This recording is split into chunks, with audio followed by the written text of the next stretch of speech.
मुंबई के ताज होटल में, इसके अलावा नरीमन पॉइंट पे, रेलवे स्टेशन पर और होटल ओबराय में हमला हो चुका है। कितनी देर बाद आपको पता पड़ा? वहाँ जब हमला हुआ तो करीब 9:30-10 बजे के आसपास का टाइम था। वो लोग पहुंचना शुरू हो गए। दिल्ली से सीधे बॉम्बे पहुंचे? नहीं, सीधे कहाँ जाने दिया, एयरपोर्ट पे खड़ा रखेंगे। अच्छा, कितने घंटे खड़े रहे एयरपोर्ट कई पर? सारी रात एयरपोर्ट पे ही रहे था। और जबकि बॉम्बे में तो इमरजेंसी थी। बॉम्बे में लोग मर रहे थे और जो ना गृह मंत्री यहाँ अपने टसन ले रहे थे। मन में तो इतना गुस्सा था कि दो गोलियां गृह मंत्री को टेक दे तो ठीक रहेगा, क्योंकि ये सारा हमला कांग्रेस का करवाया हुआ हमला था। अरे वहाँ लोग मर रहे हैं, रात भर गोलियां चल रही हैं, देश टीवी से नजर नहीं हट रही है पूरा देश कि अब क्या होगा क्या होगा। पुलिस ने लड़ने से मना कर दिया, वहाँ की लोकल कमांडो ने लड़ने से मना कर दिया। मुझे तो 2 दिन पहले बेटा पैदा हुआ था, मैं तो घर छुट्टी जा रहा था। जब ये प्रक्रिया चल रही थी, देश का गृह मंत्री क्या चाह रहा था, क्योंकि वो हमले से इनका सरोकार था, ये मिले हुए थे, इनकी संपत्ति उन आतंकवादियों से जुड़ी हुई थी, क्योंकि उसी समय आम चुनाव भी नज़दीक था। कुछ न कुछ तो है मामला, लोग मर रहे हैं, हाहाकार मच रही है टीवी में। देखो, हमारे पास कोई फ़ोन मोबाइल ऐसी चीज़ें तो होती नहीं थी। बोले भाई वहाँ कोई पता नहीं कितने आतंकवादी हैं, कितने वो हैं, टिकने नहीं दे रहे, कोई नक्शा नहीं हमारे पास। जैसे आप ताज होटल में उतरे तो उसके बाद आपने मंजर क्या देखा सबसे पहले, कि किस तरह का माहौल था? गोलियां चल रही थी? सबसे पहले तो जो ना देश के गृह मंत्री के साथ बहुत बड़ा धोखा हो गया। तो देश का निकम्मा गृह मंत्री कुछ बोल नहीं पाया लोगों के सामने। बोला मैं उस मशीन के नीचे चला गया, घुस गया, और मेरे पास वो थी हनुमान चालीसा।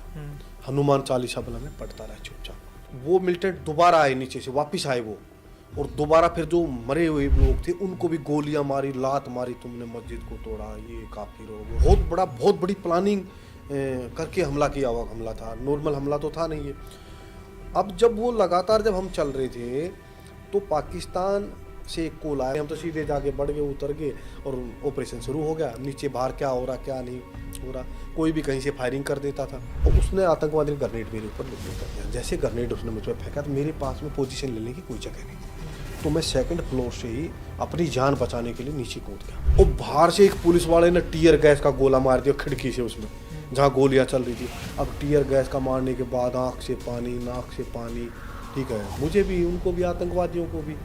अब जो वो फंसे रहे थे उन्होंने काफ़ी, वो भी कह रहे थे हमको माफ़ कर दो, हम अल्लाह ताला की कसम है हम नहीं करेंगे ये कर। देखो, जान सबको प्यारी लगती है, और आतंकवादी अगर ये भाग के इधर आते हैं तो इस ग्रेनेड की पिन निकाल लूँगा, खुद भी जो ना शहीद हो जाऊँगा और इनको भी लेकर। टोटल कितने घंटे का ऑपरेशन था एनएसजी का? ये ऑपरेशन हम लगभग सुबह 5-6 के बीच में घुसे थे। दिन थोड़ा थोड़ा निकल रहा, झाल भोला सा था। उसको बिल्कुल जो ना आपने उसका देखा भी होगा, उसकी बॉडी ज़्यादा पब्लिक में आई भी नहीं थी, क्योंकि हमारे ऊपर तो ह्यूमन राइट के भी बड़े कानून हम पे लागू करते हैं ना। हमने तो सही माने में आतंकवादी हम लोगों ने मारे हैं, ऑन रिकॉर्ड मारे हैं, और ऑपरेशन को फतेह हमने किया है। आप लोगों की सैलरी भी रोक दी गई थी, पेंशन भी आपको नहीं मिली।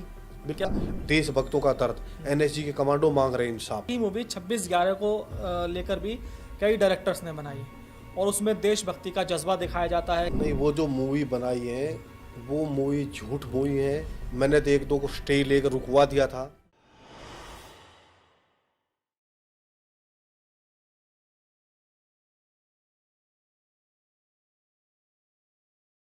भगवान हम सब की रक्षा करते हैं, लेकिन कभी भी भगवान अपने वास्तविक रूप में आकर हमारी रक्षा नहीं करते। वो हमेशा किसी न किसी इंसान को अपना दूत बनाकर भेजते हैं, और फिर वही भगवान का दूत अपनी जान की बाजी लगाकर हमारी रक्षा करता है, और फिर बाद में वही दूत कहलाता है फरिश्ता। जी हाँ, आज मैं आपकी मुलाकात एक ऐसे ही फरिश्ते से कराने जा रहा हूँ जिसने अपनी जान की बाजी लगाकर कई लोगों की जान बचाई, या सीधे शब्दों में कहे तो कई लोगों को उसने जीवन दान दिलाया। उस व्यक्ति का नाम है सुरेंद्र सिंह। जी हाँ, ये वही सुरेंद्र सिंह हैं जिन्होंने 26/11 हमले के दौरान मुंबई में ताज होटल से आतंकियों से लोहा लिया, आतंकियों को मौत के घाट उतारा और कई लोगों की जिंदगियां बचाई। उस मिशन का नाम था ऑपरेशन पराक्रम। सुरेंद्र जी, बहुत बहुत स्वागत है आपका अनकट विद अनुराग में।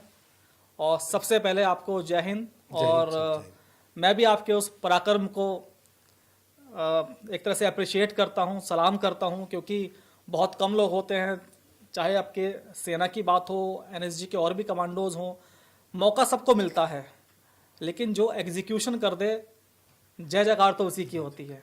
और आज उसी जय जयकार के अधिकार अधिकारी आप हैं। तो सबसे पहले तो सुरेंद्र जी आपसे बात करते हैं आपके व्यक्तिगत जीवन के बारे में। देखिए, ऊंचाइयाँ तो आपने अपनी जॉब के दौरान बहुत सारी देखी, लेकिन आपको याद है अपने बचपन के वो दिन जब आप बास्केटबॉल खेला करते थे, स्कूल में मौज मस्ती करते थे? क्या थे मस्ती के दिन, उनको मिस करते हैं आज भी? हाँ बिल्कुल याद आते हैं। उस समय जो गांव के अंदर तो बहुत ही जो ना स्लो लाइफ है लोगों की भी, बस अपना काम काज करते हैं। आप लोग देखते हैं गांव में लोग जो है ना जो फ्री टाइम होता है तो गांव में उसको देसी भाषा में थाली टाइम बोलते हैं, तो उसमें ताश खेलते हैं, कोई और खेलते हैं। तो उसी कड़ी को लेकर जो युवा हैं वो तकरीबन जो ना हमारे गांव के अंदर तो कोई बास्केटबॉल खेलता है, अच्छे ग्राउंड हैं। कुश्ती का बहुत शौक हमारे गांव के अंदर। हमारे गांव ने जो है ना ओलंपिक के से मेडल दिए हैं, गोल्ड मेडल दिए हैं। पूर्व टाइम में भी बहुत सारे खिलाड़ी रहे हैं। कबड्डी का बहुत अच्छा रहा है।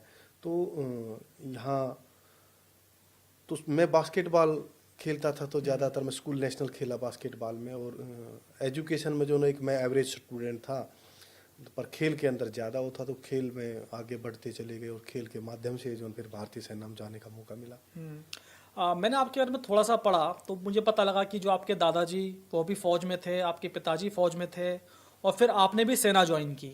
तो क्या कोई प्रेशर था आपके ऊपर, या आपने अपने मन में ये सोच लिया था, ये लक्ष्य था आपका कि भाई मुझे भी जो मेरी पीढ़ी है वो सेना में थी, मुझे भी उसी में जाना है? कोई पैशन था आपका? नहीं, हमारे गांव के अंदर बहुत ज़्यादा शौक है। बच्चे जो है ना 8वीं 9वीं क्लास से तैयारी करना शुरू कर देते हैं, फौज में जाना है, फौज में जाना है। और कोई भी ऐसा युद्ध नहीं है जिसमें हमारे गांव के आदमी ने हिस्सा नहीं लिया हो। चाहे सेकेंड वर्ल्ड वार के अंदर हमारे गांव के लगभग 23 आदमी शहीद हुए थे, बहुत बड़ा महान हो रहा। लगभग 15 से 2000 आदमी पेंशनर है गांव के अंदर। बड़ा गांव है, 10,000 वोट पोल करता है गांव। और आसपास के क्षेत्र के लोग भी, गांव के बच्चे भी जो वहीं खेलने के लिए आते, बड़े बड़े ग्राउंड है पुराने टाइम से ही। और अभी तो स्टेडियम के रूप में सब चीज़ हो गई है। कुश्ती अखाड़े हैं, बाहर के बच्चे रहते हैं वहीं, परमानेंट तैयारियां करते रहते हैं। तो एक माहौल सा है। एक बार एक बड़े नेता को मैं उधर गांव के वहाँ ले गया, तो जो है ना मैंने कहा, स्कूल का दौरा था तो स्कूल में मैं देखना अभी मैं एक क्वेश्चन करूँगा, ठीक है। तो मैंने एक क्वेश्चन किया, भाई फौज में कौन जाना चाह रहे हैं। पहले जो क्वेश्चन कर रहे थे तो अलग अलग हाथ खड़े कर रहे थे बच्चे, यहाँ जाना। पर जब फौज के लिए कहा तो वो पूरे बच्चों ने एक साथ उठा के एकदम आवाज़ मारी, चिल्ला के हम सब जाना चाहते हैं। तो मतलब अपने आप में ही एक ऐसा माहौल है, कोई प्रेशर नहीं है, क्योंकि रोजगार के लिए तो हर आदमी, पुलिस में भी बहुत सारे लोग हैं, बाकी फोर्सों में भी हैं, टीचर भी हैं। पर फौज का एक अलग ही नौकरी कहते हैं ना, ये नौकरी फौज की जो ना सवारी रेल की, बाकी तो जो ना ऐसे ही है। तो जब आप सेना में भर्ती हुए थे, आपकी जो पहली पोस्टिंग थी वो जबलपुर में थी शायद? हाँ, जबलपुर। तो जब कोई भी व्यक्ति सेना ज्वाइन करता है तो कैसे उसको स्वागत होता है? जो सीनियर्स होते हैं उनके प्रति आदर होता है या कुछ खौफ भी होता है? क्योंकि आप लोग सिविल लाइन में लाइफ में जीते हैं, अचानक आप सेना में जाते हैं, तो दोनों में ज़मीन आसमान का अंतर है। वहाँ डिसिप्लिन है और यहाँ पर सिविलियन में कोई डिसिप्लिन नहीं होता। तो कैसे आप लोगों का स्वागत होता है? सीनियर्स किस तरह से रिएक्ट करते हैं आपके साथ? एक तो जब जाते हैं तो बड़ा चाव होता है, क्योंकि एक जो आदमी के मन में जो भावना थी तो वो एक तो पूरी हुई। और दूसरा जो है वहाँ जाने के बाद में जो लोग हैं, सीनियर आदमी जो रहते हैं, जो इंस्ट्रक्टर रहते हैं, वो सब जैसे अपने घर के बच्चों को ट्रीट करते हैं, समझाते हैं, उस तरीके से उस माहौल में ढालते हैं धीरे धीरे। क्योंकि शुरुआत में जाते हैं तो खाना भी अच्छा नहीं लगता। और जो है ना, मैं तो आपके चैनल में बता रहा हूँ, वो मुझे तो कई महीनों तक लगा लो, मुझे तो वहाँ जो रोटियां बनती थी तो वो जरा उनको बूर बहुत ज़्यादा लगता था, तो मुझे वो ऐसी अच्छी लगती ही नहीं थी। तो काफ़ी जो ना फिर चावल में खाता नहीं था बिल्कुल। तो बड़ा रहा। तो फिर एक उस्ताद था, उसने चावल खाना सिखाया, धीरे धीरे मोटिवेट करके थोड़े चावल भी खाओ। और रोटियों का उन्हें तरीका बदलो। अब मैंने बूर सा मुझे हाथ में लेते ही अच्छा लगता नहीं है, बोला इसको पूरी को दाल में भिगो ले, बोर तो खत्म हो जाएगा।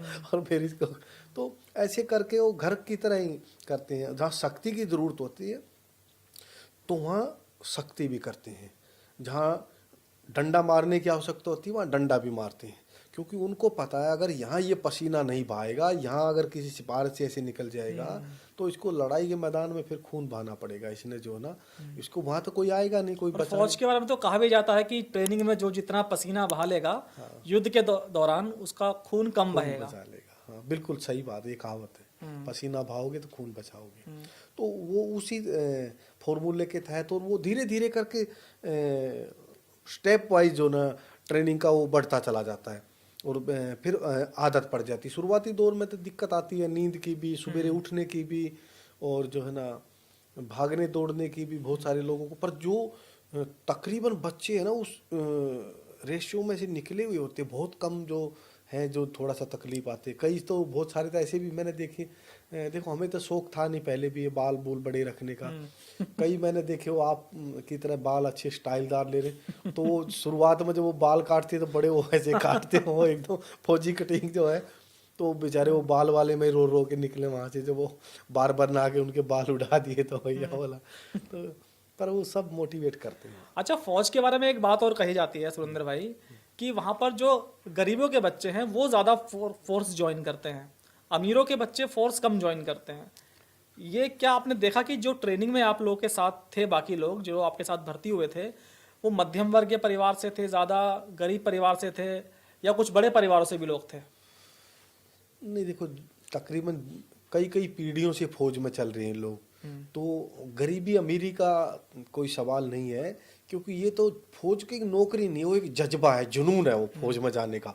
अगर मुझे फौज में जाना है, मुझे जुनून था। मुझे हरियाणा पुलिस भर्ती करी थी, मैं नेशनल खेला, मैंने मेडल लेके आए थे बास्केटबॉल का। तो बास्केटबॉल के उस समय भाई साहब खिलाड़ी होते नहीं थे। हमारा रोहतक जिला होता था बहुत बड़ा, रोहतक जिले में 3 जगह पक्के ग्राउंड थे बास्केटबॉल के। एक रोहतक शहर के अंदर था, एक कलोई गांव के अंदर बास्केटबॉल का पक्का ग्राउंड था, और एक हमारे गांव के अंदर पक्का सिमटेड ग्राउंड था। तो और खिलाड़ी तो मिलते ही नहीं थे, खेल के बहुत कम थे। तो वो एक जुनून में उधर हरियाणा पुलिस के लिए वहाँ रहा कई महीनों में, वहाँ से वापस आ गया। वहाँ मेरे मामा का एक लड़का था, वो उसने वो हरियाणा पुलिस में रहा, और साथी थे मेरे साथ खेलने वाले मेरे से कमजोर, वो हरियाणा पुलिस में रहे। पर मुझे एक ऐसा मैं जुनून था कि भाई चलो नहीं फौज में जाना ही जाना है। तो दूसरा जो है ना, एक ऐसा बेस है कि जो है अमीर वाली, जो काफी अमीर लोग हैं उनके बच्चे भी जाते हैं, वो ऑफिसर में चला जाता है। भाई जवान जो कम पढ़ा है, जिसके पिताजी गरीबी में, वो बेचारा 10वीं क्लास से पहले ही सोचने लग जाता मुझे जॉब में जाना है। और जॉब कौन सी मैं इसमें तैयारी करता हूँ, क्योंकि फिजिकल के उस समय 60 पॉइंट होते थे, और 60 के 60 ये दौड़ के मैं ले लूंगा, और 40 बीम के ले लूंगा, 100 पॉइंट तो मेरे ये हो जाएंगे, और रिटर्न में जो है ना मैं पास मार्क ले लूंगा। अब जो ज्यादा साहूकार या वैसा बच्चा है तो वो रिटर्न में ज्यादा ले लेगा, तो फिजिकल में कम ले लेगा। तो इस तरीके से क्या है ना, ये एक जुनून है, ये तो जो ना वहाँ तो नहीं, देखिए बिल्कुल बात तो सही है कि सेना में पहुंचना तो एक जुनून है, वो चाहे बच्चा अमीर का हो या गरीब का हो, अगर उसमें जुनून है तो वो पहुंचेगा जरूर। लेकिन अक्सर देखने में आया कि जो शहरों के बच्चे हैं वो शुरू से ही फाइनेंस सिस्टम में लग जाते हैं कि भाई मुझे नौकरी कैसे लगेगी, कैसे पैसा कमाऊंगा।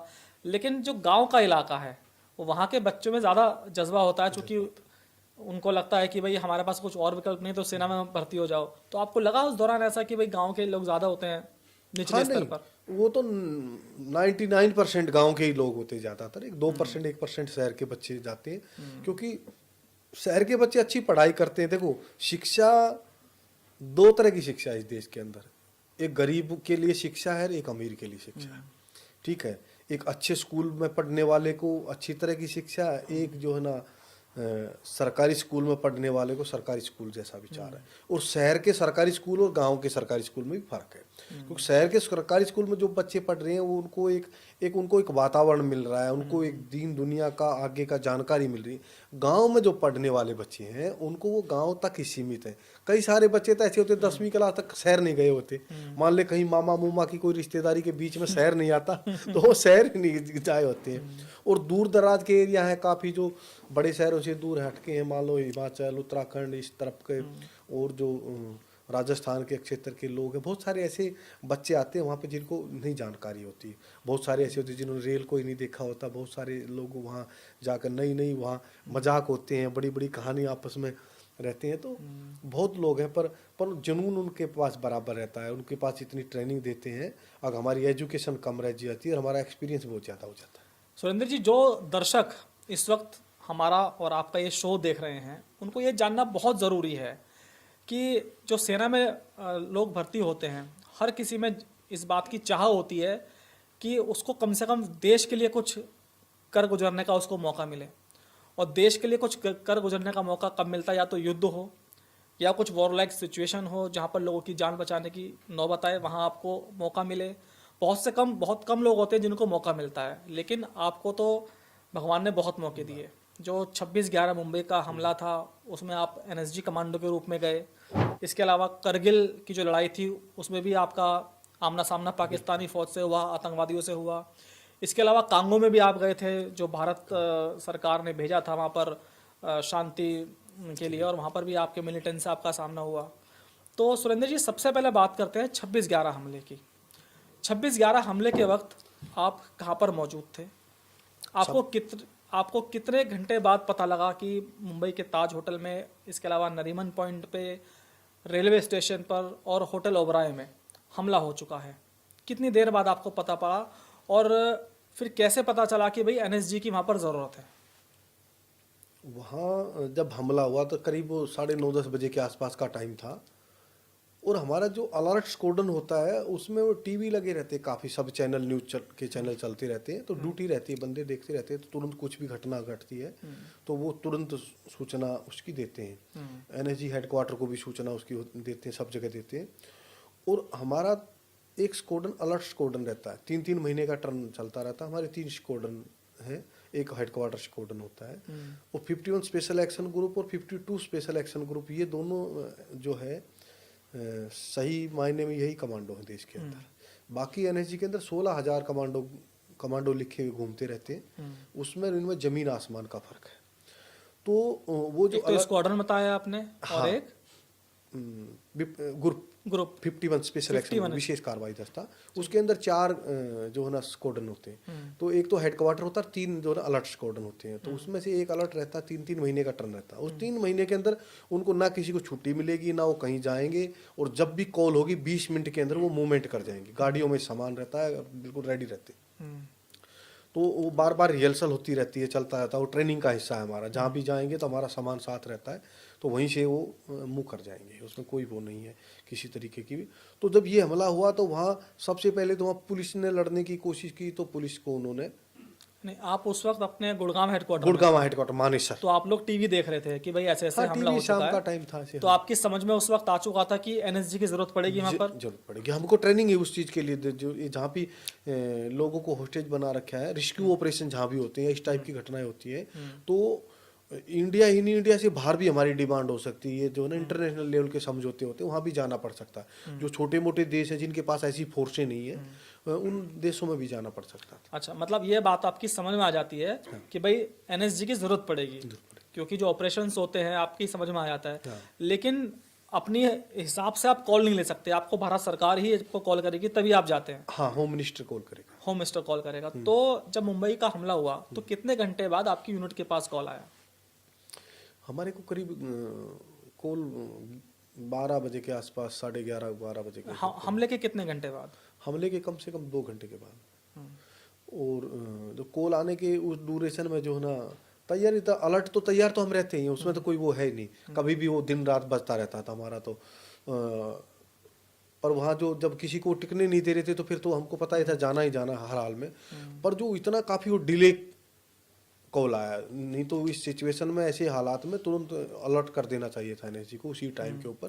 क्योंकि एनएसजी को सिर्फ 20 मिनट का टाइम चाहिए। 20 मिनट के अंदर जो गेट है हमारा, गेट से बाहर गाड़ियाँ रोड के ऊपर आ जाती हैं। और अगर बाई हेलीकॉप्टर जाना है, बाई एयर जाना है, तो वहाँ से हेलीकॉप्टर से वहीं से जाना था। हमारे पास वहीं हेलीपैड बने हुए हैं, वहीं हेलीकॉप्टर भी खड़े रहते बहुतों बार। तो पर नहीं हो तो हेलीकॉप्टर तो गुड़गांव से आप पहले चंडीगढ़ गए, चंडीगढ़ से बॉम्बे गए? ना, गुड़गांव से हम सीधा एयरपोर्ट पाए, नई दिल्ली एयरपोर्ट। दिल्ली एयरपोर्ट पाए तो उसमें रूट लग जाता है, जैसे वीआईपी रूट लगता है, तो बाई रूट फटाफटा गाड़ियाँ आती सीधी, बीच की रुकावट पुलिस उसकी व्यवस्था कर लेती है। वहाँ आने के बाद में वहाँ हमने एयरफोर्स का जो जहाज था उसमें सामान वामान वहाँ पे लोड करना शुरू हुआ। हमारे बॉक्स होते हैं, उन्हीं में हमारा सामान पैक होता है सब आदमी का, बाकी हम इंडिविजुअल अपने साथ कैरी करते हैं। उसके बाद में देश के गृह मंत्री साहब पहुंच रहे हैं वहाँ, मैसेज मिल गया गृह मंत्री पहुंच रहे तो डीजी पहुंचेगा, उससे पहले और पहुंचेंगे जिनका उस लड़ाई से कोई सरोकार नहीं होता ना, वो लोग पहुंचना शुरू हो गए। दिल्ली से सीधे बॉम्बे पहुंचे? नहीं, सीधे कहाँ जाने दिया, एयरपोर्ट पे खड़ा रखे इन्होंने। अच्छा, कितने घंटे खड़े रहे एयरपोर्ट कई पर? सारी रात एयरपोर्ट पे ही रहे। अच्छा। हाँ, सर्दी में खड़े रहे, नवंबर का महीना था। और जबकि बॉम्बे में तो इमरजेंसी थी। बॉम्बे में लोग मर रहे थे और जो ना गृह मंत्री यहाँ अपने टसन ले रहे थे। तो आपके उस समय चीफ कौन थे, कौन लीड कर रहे थे इस ऑपरेशन को, पराक्रम उस को? ऑपरेशन को तो लीड जो ना कर्नल सुनील सोरान कर रहे थे, ग्रुप कमांडर। वही तो आपकी मनोस्थिति क्या थी उस वक्त, क्योंकि आप लोग को मुंबई पहुंचना था और आपको ऑर्डर नहीं मिल रहा था, गृह मंत्री को आना था, तो अंदर से किस तरह का गुबार निकल रहा था आपके दिलो दिमाग से? हमको बहुत गुस्सा आ रहा था गृह मंत्री को, जो ना अब मैं क्या बताऊं, जो है ना मन में तो इतना गुस्सा था कि दो गोलियां गृह मंत्री को टेक दे तो ठीक रहेगा, क्योंकि ये सारा हमला कांग्रेस का करवाया हुआ हमला था और उसी तरीके से उसने डिले किया, वहाँ घंटों भर आके भाषण देता रहा। मैं पूछना चाहता हूँ आपके टीवी चैनल के माध्यम से, क्या एनएसजी के कमांडो जो इतने हाई मोटिवेटेड होते हैं, इतना जिनका एक जज्बा, जो आर्मी में जाता उसी में इतना जज्बा होता और उसमें से फिर छटके लाखों आदमी में से छटके आप जो ना देश के 300-400 आदमी के बीच में रहते हैं, तो हमको क्या मोटिवेट करेगा? हमारे तो मंदिर के अंदर भी मोटिवेशन चलता है, हमारे मंदिरों के अंदर भजन नहीं चलते। एक बार एक पंडित जी जो है ना कुछ ऐसी बातें कहने लग गया, जो है ना राधा कृष्ण के बारे में बातें करने लग गया, और तो जो ना हमारा ग्रुप कमांडर एकदम चिल्ला का पड़ा। पंडित जी, नया पंडित जी आया था, उसको पता था नहीं हमारे धर्मगुरु होते हैं वो, तो उसने बोला, पंडित जी ये 51 स्पेशल एक्शन ग्रुप का मंदिर है, यहाँ ये रासलीला सुनाने की आवश्यकता नहीं है, यहाँ तो महाभारत के श्लोक सुनाने हैं, यहाँ तो गीता को इस तरीके से पढ़ना है। तो पंडित जी वो बड़े बड़े मूछे माछे रखते हैं सब फौज में, आपने पता आप तो। पंडित जी घबरा गया भैया, अब 2 दिन पहले पोस्टिंग आया, और तो इस टाइप का हर उसके ऊपर मुकाम पे ये बातें होती है। तो वो आके और वो अपनी बातें रखने लगा, रात भर डिले करते रहे। उसके बाद फिर वो गए, बोले हम वर्दी बदल के आ रहे हैं, कपड़े बदल के आ रहे, ड्रेस बदल के आएंगे। अरे वहां लोग मर रहे हैं, रात भर गोलियां चल रही हैं, देश टीवी से नजर नहीं हट रही है पूरा देश की, अब क्या होगा। पुलिस ने लड़ने से मना कर दिया, वहाँ की लोकल कमांडो ने लड़ने से मना कर दिया, मैरीन कमांडो को वहाँ से भगा दिया मार के आतंकवादियों ने, उनको होटल के अंदर नहीं घुसने दिया, वहाँ घुसते ही बाहर भगा, फौज को वहाँ नज़दीक नहीं लगने दिया। मेरी खुद की वहाँ पेरेंट यूनिट थी 2 ग्रेनेडियर, वहाँ पे एक इन्फेंट्री की बटालियन रहती है। ये नॉर्मल जो कमांडो घूम से इनसे तो बहुत आगे इन्फेंट्री का हर जवान बहुत एडवांस मतलब ट्रेनिंग पाया हुआ होता। उन्होंने खुद ने कहा कि हम होटल में नुकसान हो जाएगा, लोग मारे जा रहे हैं, आप फटाफट एनएसजी को बुलाओ किसी भी हालत में, हम जो है ना हम कंट्रोल जरूर कर लेंगे, हम तो डिफेंसिव लड़ाई लड़ते हैं, डिफेंसिव लड़ाई का काम नहीं है क्योंकि पब्लिक फंसी है। अभी आदमी डिफेंसिव लड़ाई वाला तो अपने बचाव में गोली चलाएगा। तो बार बार कॉल होने के बाद भी वो यहाँ भाषण क्यों दे रहा था? भाषण उसने पहले हमको डिले किया, यहाँ पाकिस्तान के विदेश मंत्री कुरैशी साहब यहाँ आए हुए थे, पहले उनको प्राइवेट चार्टर से पाकिस्तान भेजा गया। देश के निकम्मे गृह मंत्री के वार रूम के जितने लोग थे वो पाकिस्तान में गए हुए थे, वो ये नहीं बताना चाह रहा कि मेरे वार रूम के लोग पाकिस्तान गए हुए, और उनको एक ऐसे डेजर्ट एरिया में भेजा गया। अब उनके पास फोन भी नहीं था, ना उनके पास कोई टीवी था, ना उनको पता चल रहा था कि ऐसा हमला करा दिया पाकिस्तान ने, और ना ही कोई ऐसे न्यूज ना उनको, वो बंदे वहाँ फंसे खड़े थे। पर गृह मंत्री उस पर लीपापोती कर रहा था। मैं पूछना चाहता हूं, अगर वैसा ही हमला 10 जगह देश में और हो जाता तो एक गृह मंत्री 10 जगह कैसे जाता? और वहां भी 6 जगह हमला हो रखा था, जगह जगह। खैर सुंदर जी, जब गृह मंत्री आपके पास आए मिलने, हाँ, तो आपसे क्या बात की उन्होंने? हमको यही बात करी, वो बात कुछ नहीं करी उन्होंने। वो क्या बात करेगा इसी के बारे में, उसने जानना नहीं। हम अपने खड़े खड़े फालन करके खड़े कर दिए, मुर्गे बने खड़े झंड में, ठीक है। वो अफसरों के साथ इधर उधर चाय पी रहे हैं, बात कर रहे हैं, जवानों ये होगा वो होगा, सामान लेना, कुछ नहीं, कोई बातचीत नहीं, कुछ कोई मतलब नहीं। अब भैया को बस एक बार कह के भाई वहाँ चलना है, तैयार हो जवान हो, तैयार हैं, जब तो आए हैं एयरपोर्ट पे, तैयार नहीं होते तो वहीं से भाग जाते। मुझे तो 2 दिन पहले बेटा पैदा हुआ था, मैं तो घर छुट्टी जा रहा था, जाता जाता रास्ते से वापस आके वहाँ उसमें शामिल ये भी मैंने आपके बारे में पढ़ा है कि जब आप ऑपरेशन पराक्रम में जा रहे थे तो आपका बच्चा छोटा था, पत्नी भी हॉस्पिटल में थी, किस तरह के इमोशंस थे? क्योंकि ऑपरेशन ऐसा था कि भाई हो सकता है कि उस ऑपरेशन से वापस ही ना लौटें, इस तरह के भाव मन में थे? बिल्कुल 100% ऐसे भाव मन में थे। ऐसा होता भी है किसी को बहुत सारे केस ऐसे होते हैं, बच्चा होता है महीना 2 महीना 1 महीना पहले और पिताजी कहीं न कहीं शहीद हो जाते हैं। कई सारे ऐसे भी होते हैं, पेट में बच्चा होता है, पिताजी शहीद हो जाते हैं, फिर मतलब ऐसी बहुत घटनाएं होती, तो उस विचार बहुत आते हैं, सब लोगों को विचार आते हैं जब वो किसी को टिकने ही नहीं दे रहे। कोई हम तो वो नहीं थे, हमारे पास तो बस ऊपर वाले की मेहरबानी की वजह से कोई हमें 4 हाथ तो है नहीं, वो भी हमारी तरह हमारे से ज़्यादा ट्रेनिंग करके आए हुए थे, पर एक आत्मविश्वास था देश के लिए जो ना कुछ मरने मिटने का जो जज्बा जो जुनून होता है ना, और हमेशा जो ना साहस की वजह, साहस से ही आदमी लड़ता है। अब वो हमको इधर गाइड करते, उसके बाद वो डैश बदल के आए, उसके बाद जो जहाज में चलना था जिसमें लोड कर दिया सारी रात बक्से भर भर के अम्युनिशन सब चीजें, फिर बोले ये जहाज नहीं जाएगा, इस जहाज में खराबी है। दूसरा जहाज चंडीगढ़ से आएगा, एयरफोर्स का दूसरा जहाज चंडीगढ़ से आया, उस जहाज में फिर लोड करा, उस जहाज से फिर हम गए। इस ऑपरेशन के बाद मैं इस कड़ी में एक चीज और जोड़ना चाहता हूं, उस ऑपरेशन के बाद देश में कानून बना, अगर जो भी जहाज रनवे के ऊपर खड़ा होगा, देश के ऊपर अगर कोई भी स्थिति ऐसी आएगी, किसी भी देश का जहाज हो चाहे वो, उसकी सवारियां उतार ली जाएंगी और एनएसजी कमांडो उस जहाज से जाएंगी। कानून उसके बाद बना जब इन चीजों का खुलासा हुआ। जब ये प्रक्रिया चल रही थी, देश का गृह मंत्री क्या चाह रहा था, क्योंकि वो हमले से इनका सरोकार था, ये मिले हुए थे, इनकी संपत्ति उन आतंकवादियों से जुड़ी हुई थी, ये चाह रहे थे कि दिन निकल आए और दिन निकलने के बाद हम आतंकवादियों से बातचीत की टेबल पर जाएंगे और बातचीत करेंगे, क्योंकि उसी समय आम चुनाव भी नजदीक था। ये नवंबर में हमला हुआ था। आपकी समझ में आ रहा था ये सब, हमारी डिले समझ क्यों में आ रहा है? हाँ, अब ये हमें क्यों डिले कर रहे हैं भाई, हमें डिले करने का मतलब नहीं, जब जिस फोर्स को, जो फोर्स सोती भी जूते पहन के है, जो फोर्स हथियार लेके सोती है, जिस फोर्स को एक बार विसल बजती है, एक बार हूटर बजता है, 20 मिनट में तो सब रोड पर आ जाते हैं, गुड़गांव वाले रोड पर चढ़ जाती हैं गाड़ियां और कोई रोक टोक नहीं होती, कभी भी रूट लगता है, सारी चीजें व्यवस्थाएं होती हैं, तो ये हमको क्यों खड़े कर रहा है? वहाँ हम गोली की रफ्तार से कॉल होने के बाद, पहली बात तो 2 घंटे बाद वहाँ कॉल हुआ है, और 2 घंटे बाद कॉल होने के बाद हम जब गोली की रफ्तार से 15 मिनट 20 मिनट में यहाँ पहुँच गए, तो ये हमको क्यों रात भर डिले कर रहा है? ये तो खुंदक थी, कुछ न कुछ तो है मामला, लोग मर रहे हैं, हाहाकार मच रही है टीवी में। देखो हमारे पास कोई फोन मोबाइल ऐसी चीजें तो होती नहीं थी उस टाइम पे, पर मतलब अंदर अंदर जो है ना ये मन के भाव थे। अब वो सारी घटना के बाद उसके मन में क्या था, कोई ये नहीं बता रहा था, ये अधिकारी भी ये बोले भाई वहाँ कोई पता नहीं कितने आतंकवादी हैं, कितने वो हैं, किसी फोर्स को टिकने नहीं दे रहे, कोई नक्शा नहीं हमारे पास, आप लोगों ने जो करना है वो करना है, लोगों को बचाना है बस। कोई नक्शा भी नहीं दिया गया आपको ताज नहीं, होटल हमारे का? पास कोई नक्शा ऐसा कुछ नहीं था कोई। अच्छा, जब आप वहाँ बॉम्बे पहुंचे तो हेलीकॉप्टर के जरिए आप लोग ताज होटल में दाखिल हुए। उस वक्त कितने कमांडो थे आपके साथ?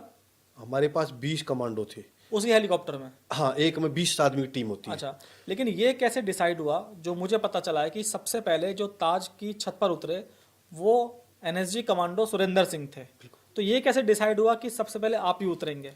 नहीं, डिसाइड ये ऐसे होता है, उसमें सब कमांडो एक जैसे ही हैं, कोई 19-20 सबका रहता है।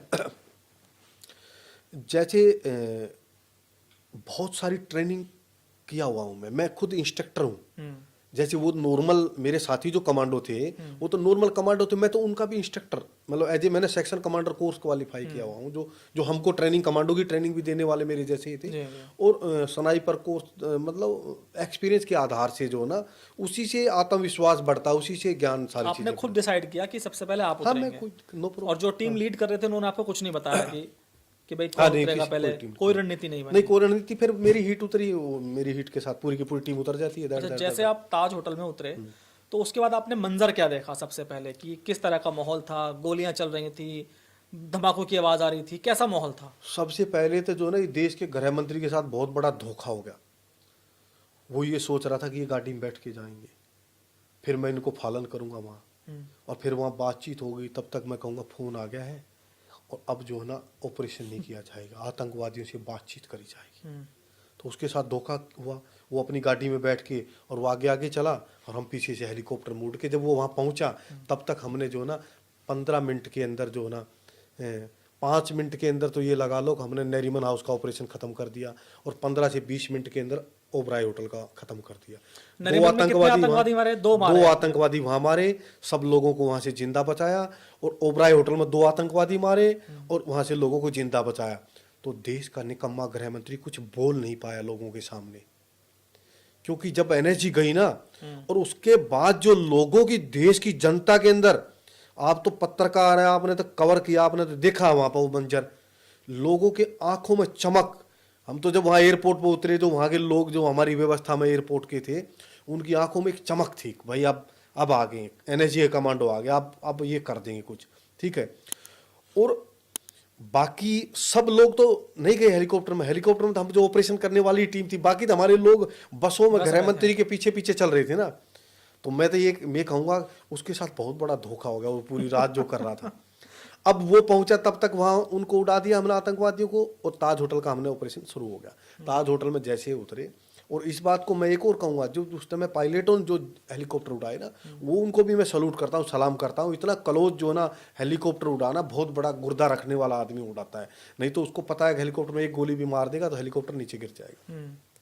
तो उस हिम्मत के साथ जब उतरना था, तो उतरते समय भी हमारे साथी कवर कर रहे थे, और हम ट्रेनिंग के अंदर भी हेलीकॉप्टर के लटके रहते हैं, कभी आप देखना, और पूरा वो हेलीकॉप्टर हमको घुमाता रहता मानेसर के उधर से, और रस्से से ऐसे क्लिपिंग रहती है, और ऊपर से रस्से से लटकते हुए भी हम फायरिंग करते रहते हैं। तो वो एक पूरा हमारा पास सिस्टम होता है, मैं दबा रहा हूँ तो उतर रहा हूँ, मैं छोड़ रहा हूँ तो वहीं रुक जाऊँगा, मेरे पास हथियार, अगर मैं टंड मारता तो मैं भी गोली मारता उसको। और तो वो जब ड्रॉप करने के बाद में हमने जब ऑपरेशन किया, पहले हमने न्यूट्रन ताज को क्लियर करना शुरू किया।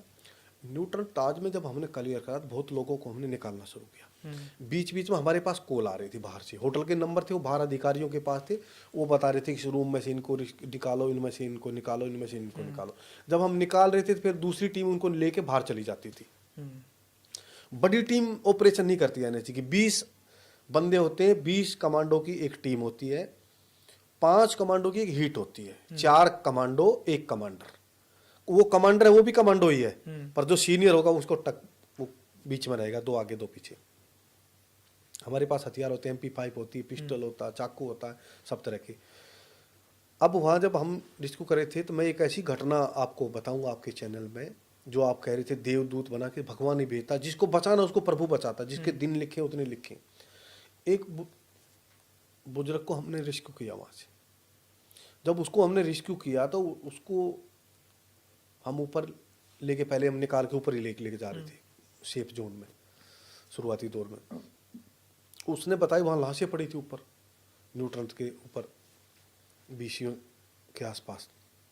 उसने बताया हमको सबको, ये आतंकवादी ऊपर निकाल के ले आए सबको, और हमको लाइन में खड़ा करके सबको ऐसे गोलियां मारी। जब गोलियां मारी तो मेरे से पहले वाले आदमी तक गोली लगी, मेरे तक उसकी खत्म हो गई गोली मैगजीन से। जब वो गिरे, अब शिवलीन आदमी को तो गोली आसपास चल जाए तो फिल्मों में देखते तो वो भी गिर जाता, वैसे गिर दहशत से मर जाता है। हाँ हाँ, दहशत से। तो बोला मैं भी गिरा, मैंने देखा मुझे तो कुछ दर्द वर्द तो कुछ हो नहीं रहा। अब वो मिलिटेंट नीचे चले गए, जब वो गोलियां मारे तो तुमने हमारी मस्जिद को तोड़ा, ये ऐसे गालियां दे के उन्होंने, और वो नीचे चले गए। मैं ऊपर, वो हवा फेंकने की मशीनें बड़ी बड़ी लगी हैं छतों के ऊपर होटल से, बोला मैं उस मशीन के नीचे चला गया, घुस गया, और मेरे पास वो थी हनुमान चालीसा बोला, मैं पढ़ता रहा चुपचाप अपने डक्ट के अंदर, जो एसी की हाँ डक्ट हाँ होती है उसके अंदर। वो मिलिटेंट दोबारा आए नीचे से, वापिस आए वो, और दोबारा फिर जो मरे हुए लोग थे उनको भी गोलियां मारी, लात मारी, तुमने मस्जिद को तोड़ा, ये काफिर हो, वो काफिर हो, और वो चले गए। तो बोला मैं अगर यहीं पड़ा रहता, उन लाशों के साथ पड़ा रहता, तो भी मैं दोबारा में मर जाना था, और मैं तो हार्ट पेशेंट हूँ वैसे भी, बॉडी देख देख के मर जाना। मैं उसकी बात से इतना प्रभावित हुआ, उस दिन के बाद मैं खुद भी अपनी जेब में, अभी भी मेरी जेब में हनुमान चालीसा, मैं खुद भी हनुमान चालीसा रखने लगा। उस बंदे को रेस्क्यू किया, तो ऐसी ऐसी घटनाएं बताई, किसी बहनों को रेस्क्यू किया, बच्चों को पूरा दरवाजे तोड़ तोड़ के निकाल रहे थे, बहुत मुश्किल, लोग घबराए हुए थे इतने ज़्यादा।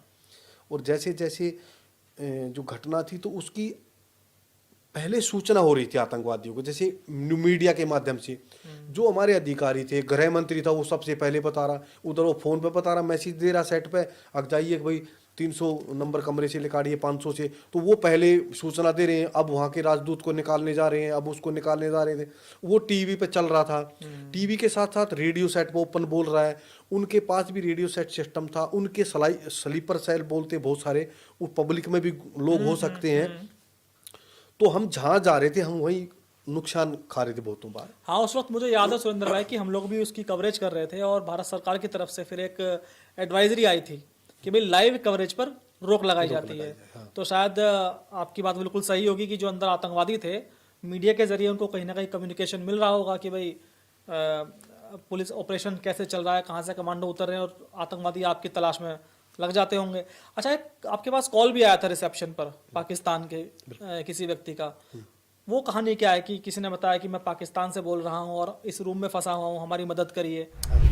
उसमें पहले वो मैं पीछे कवर करता हूँ आपका, जो आपने बताया था ऐसे ही जैसे हम लड़ रहे थे, ऐसे ही पाकिस्तान के अंदर वार रूम बना हुआ था, जो लड़ा रहे थे उनको, वो भी वहाँ टीवी देख रहे थे, उनको भी पता चल रहा था, वो वहाँ से भी उनको लगातार डायरेक्शन मिल रही थी, उनको गाइड लाइन मिल रही थी। तो बहुत बड़ी प्लानिंग करके हमला किया हुआ हमला था, नॉर्मल हमला तो था नहीं ये। अब जब वो लगातार जब हम चल रहे थे, तो पाकिस्तान से एक कॉल आया, महिला ने कॉल किया, रोने लगी कि हम 25 आदमी हैं, हम 230 नंबर कमरा, कौन सा इतना नंबर कमरे के अंदर फंसे हुए हैं, हमें बचा लो, हमें भगवान की दुआई दे दा के उसने फ़ोन काट दिया।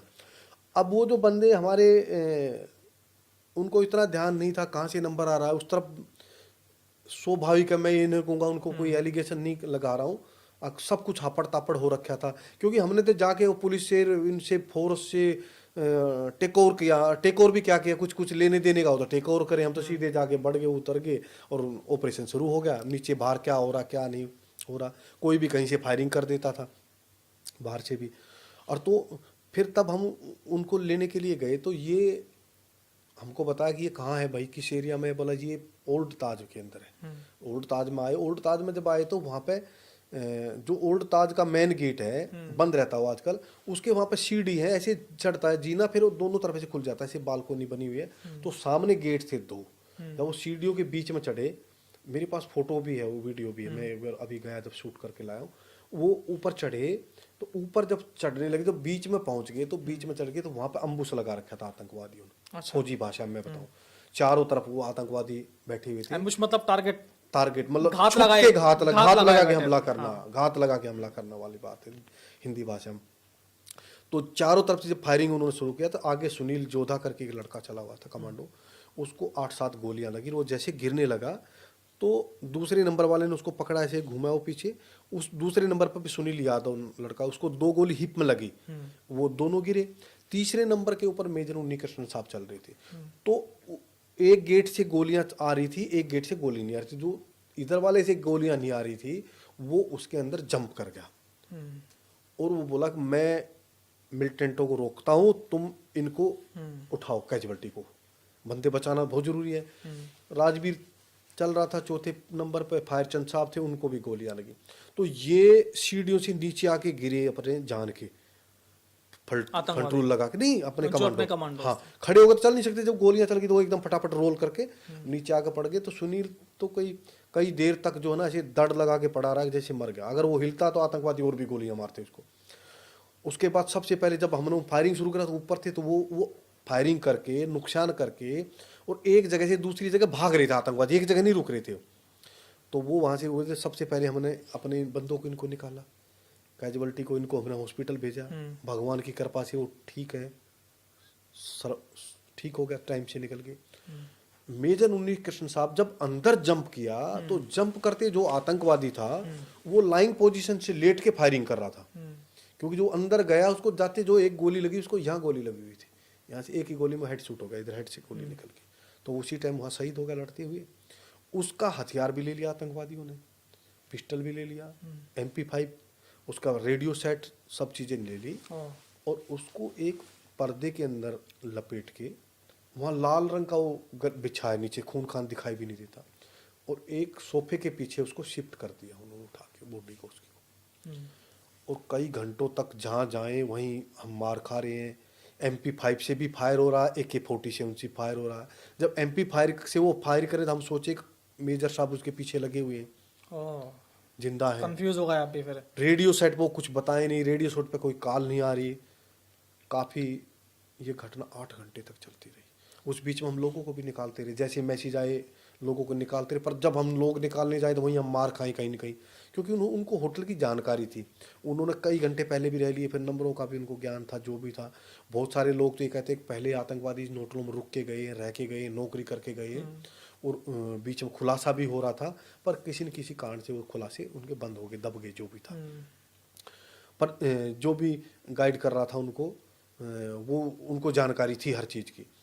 अब वो जब लगातार चोट खा रहे थे, ये हमारी ट्रेनिंग का हिस्सा रहता है कि भाई दुश्मन की भी सूचना कुछ न कुछ होनी चाहिए, पर दुश्मन की सूचना वहाँ कुछ नहीं थी हमारे पास। फिर जब चोट लगने के बाद तो एक तो अधिकारी और थे, तो मैंने उनको, वो चला रहे थे, सूबेदार था हमारा, तो जब वो मुझे कहने लगे यार भाई सुरेंद्र भाई आप देखो, तो मगर जी मैं क्या देखूं, मैं तो आप बताओगे हम तो वैसे ही करेंगे। तो वो मुझे कहने लगा अब सुरेंद्र भाई मैंने तो एमटी में नौकरी की हुई है, मैं ट्रांसपोर्ट की नौकरी है मेरी, आप इंस्ट्रक्टर हैं, आप मऊ में इंस्ट्रक्टर रहे हो, आप देहरादून इंस्ट्रक्टर रहे हो, आप इंट्राट में इंस्ट्रक्टर रहे हो, आप सेक्शन कमांडर कोर्स उस्ताद हो, आप बताओ इसमें कैसे कर। मैंने बताया भैया अभी सेट शूट पर जो मैसेज आ रही है इस पर तो डिले कर दो, इस पर तो आप बात नहीं कर रहे। हमने एक तरीके से जो ना, मेरा नंबर था मेरे पास मुंबई का ही, मैं मुंबई से ही आया था, मेरी पेरेंट्स यूनिट वहीं थी, MTNL का नंबर था, तो फौज के कागजों से ही लिया हुआ था, जैसे कागज भी फौज के लगे होते हैं उधर हमारा।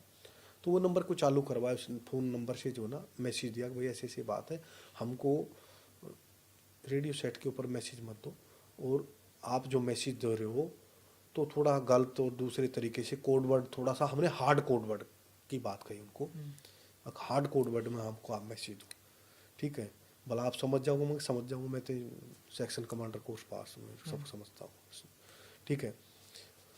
तो बोले ठीक है। तो फिर उस तरीके से हम चलते रहे। कभी हमने सारी हीट इकट्ठी कर ली, करीब हमने 12-13 आदमी हम इकट्ठे होकर शुरू कर दिया, हमने सर्च करते रहे, हम निकालते रहे।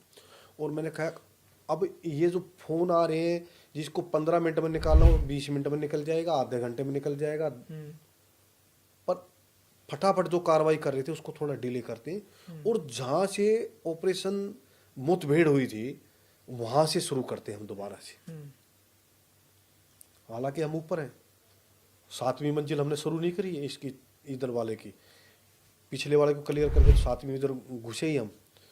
तो मुझे कहने लगे यार चलो ठीक है, आप क्या मान रहे हो? मैं कहा मैं ये मान रहा हूँ अब मेजर साहब नहीं है, मेजर साहब अगर होते तो रेडियो सेट पर कभी तो जवाब देते, कोई किसी के तो कॉल का जवाब देता। उसकी इतनी क्या हिम्मत होगी, DGNSG उसको कॉल कर रहा है और वो उठा नहीं रहा, और DGNSG वो समझ नहीं रहे हैं, क्योंकि DGNSG ने तो कभी वो ऑपरेशन करे नहीं हो, तो पुलिस का हिस्सा है, ठीक है।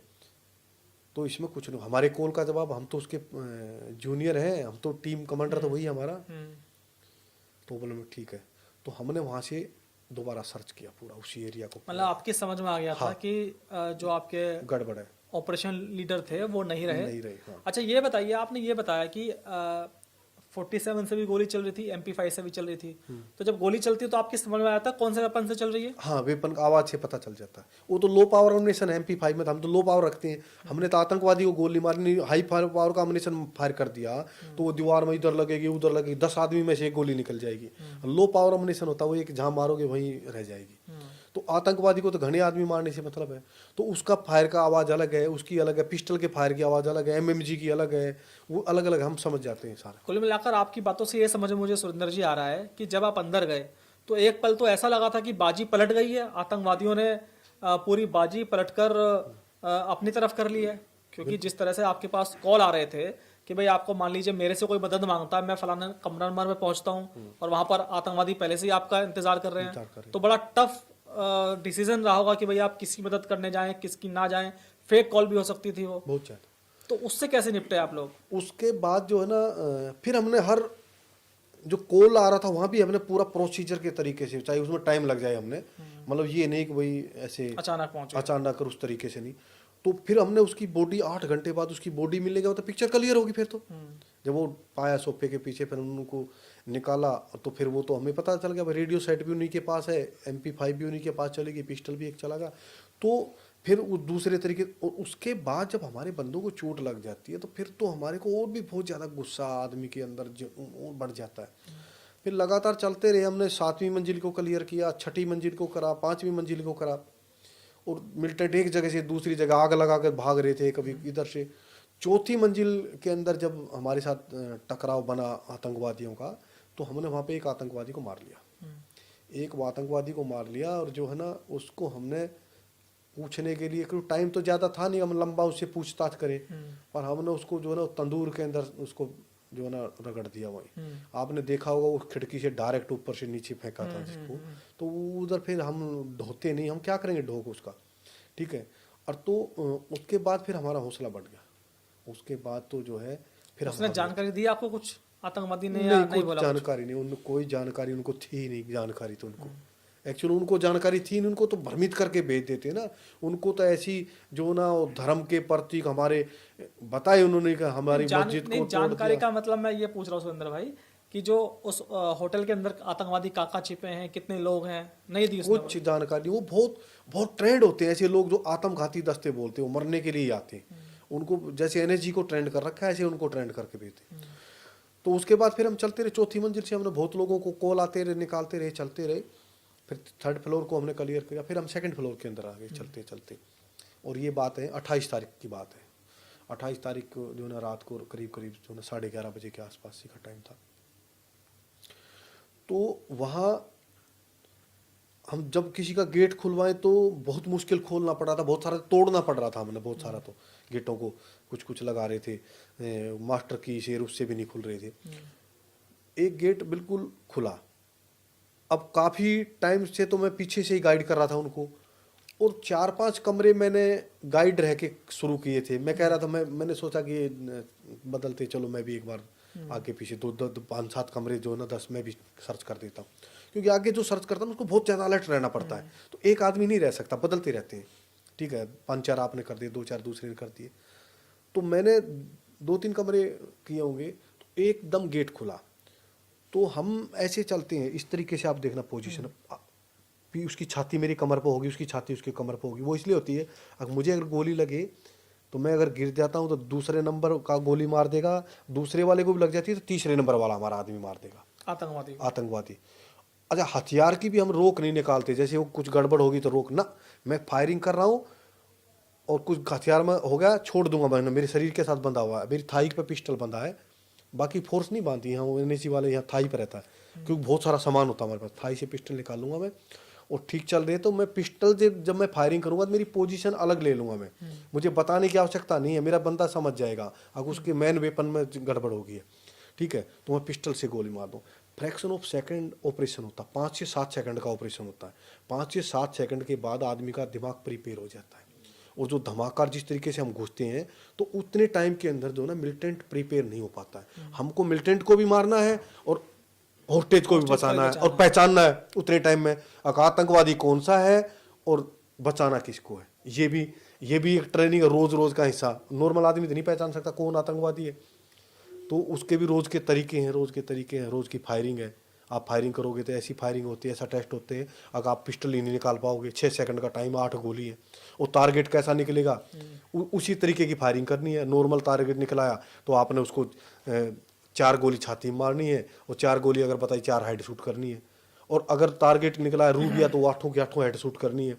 तो वो डिसीजन शुरू में तो ले ही नहीं पाते, तो इतना तेज तर्रार बना देते सबको।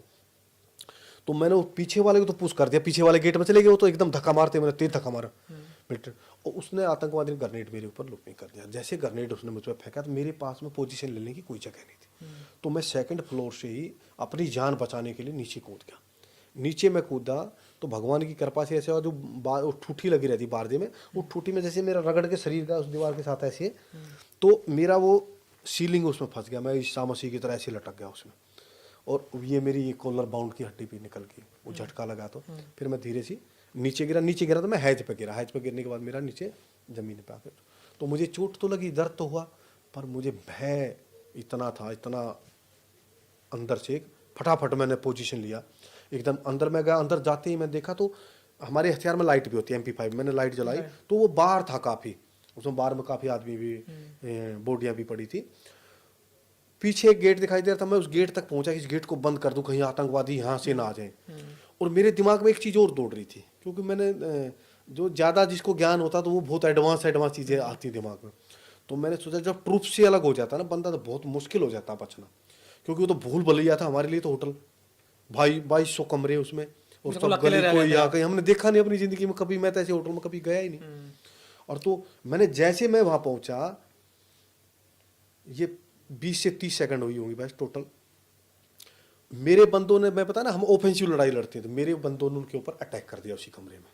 जैसे मेरे बंदों ने, कमांडो ने अटैक करा उसमें वो जहाँ पोजीशन ले रहे थे वहाँ सीढ़ियाँ थी ऐसी गोल वाली, और वो गोल वाली सीढ़ियाँ इधर गेट के साथ थी जो बार था, वो बार के वहाँ जब घुसते थे 10 से 12 फीट की एक गैलरी थी, गैलरी के बाद बार पूरा खुल रहा था, और मैं उसके पीछे की साइड में उस स्टोर में पहुंचा, वहाँ बंद कर देता हूँ गेट, कुछ यहाँ से ना आ जाए जब पोजीशन लूंगा। और तो मैं वहाँ पहुंचा तो एकदम उन्होंने तो वो सीढ़ियों से नीचे उतरने लगे, तो मैंने भी सीढ़ियों में फायरिंग शुरू कर दी। आतंकवादी उतर रहते सीढ़ियों से। हाँ, डर डर तो मतलब अब एक हमने सीढ़ियों में वहाँ मार दिया, हमको ये नहीं पता चला, एक मरा, दो मरा, 2 आतंकवादी डायरेक्ट सीढ़ियों से नीचे कूद के बार के पीछे उन्होंने पोजीशन ले लिया। पोजीशन ले लिया तो वहाँ पे खूब सारे ग्रेनेड उन्होंने, उनके पास थे, उन्होंने फेंकी। मेरे पास 2 ग्रेनेड 36 थे मारने वाले, मैंने एक ग्रेनेड वो फेंका, 2 स्टैंड ग्रेनेड थे वो फेंके उनके ऊपर। लग उनको भी नहीं रही थी, लग मुझे भी नहीं थी, मैंने भी पोजीशन ले रखा था। बस जब ग्रेनेड फेंके तो थोड़ा सा ऐसे आदमी को रखना पड़ता पोजीशन, अगर पूरा ऐसे अंदर हो जाओगे तो फिर दिखेगा नहीं है वो एकदम साथ साथ आगे उसके साथ ग्रेनेड के साथ या जैसे भी, तो बचाव नहीं हो पाएगा। तो अब चोटें लग रही है, हाथों में स्प्लेंडर पूरे लगे हुए थे और कई जगह पूरा शरीर में, पैर में। तो मैंने एक ग्रेनेड रखा, जब सब हो लिया मैसेज दे लिया भाई मैं फंस गया हूँ। ऊपर से मेरे बंदे उसको फायरिंग करे तो ऊपर सीढ़ियाँ, उनमें गोली नहीं लगे, तो वो जो गेट था बीच में, उस गेट से मेरे बंदों ने फायरिंग शुरू कर दिया, जैसे उधर आतंकवादी है इधर मैं हूँ बीच से।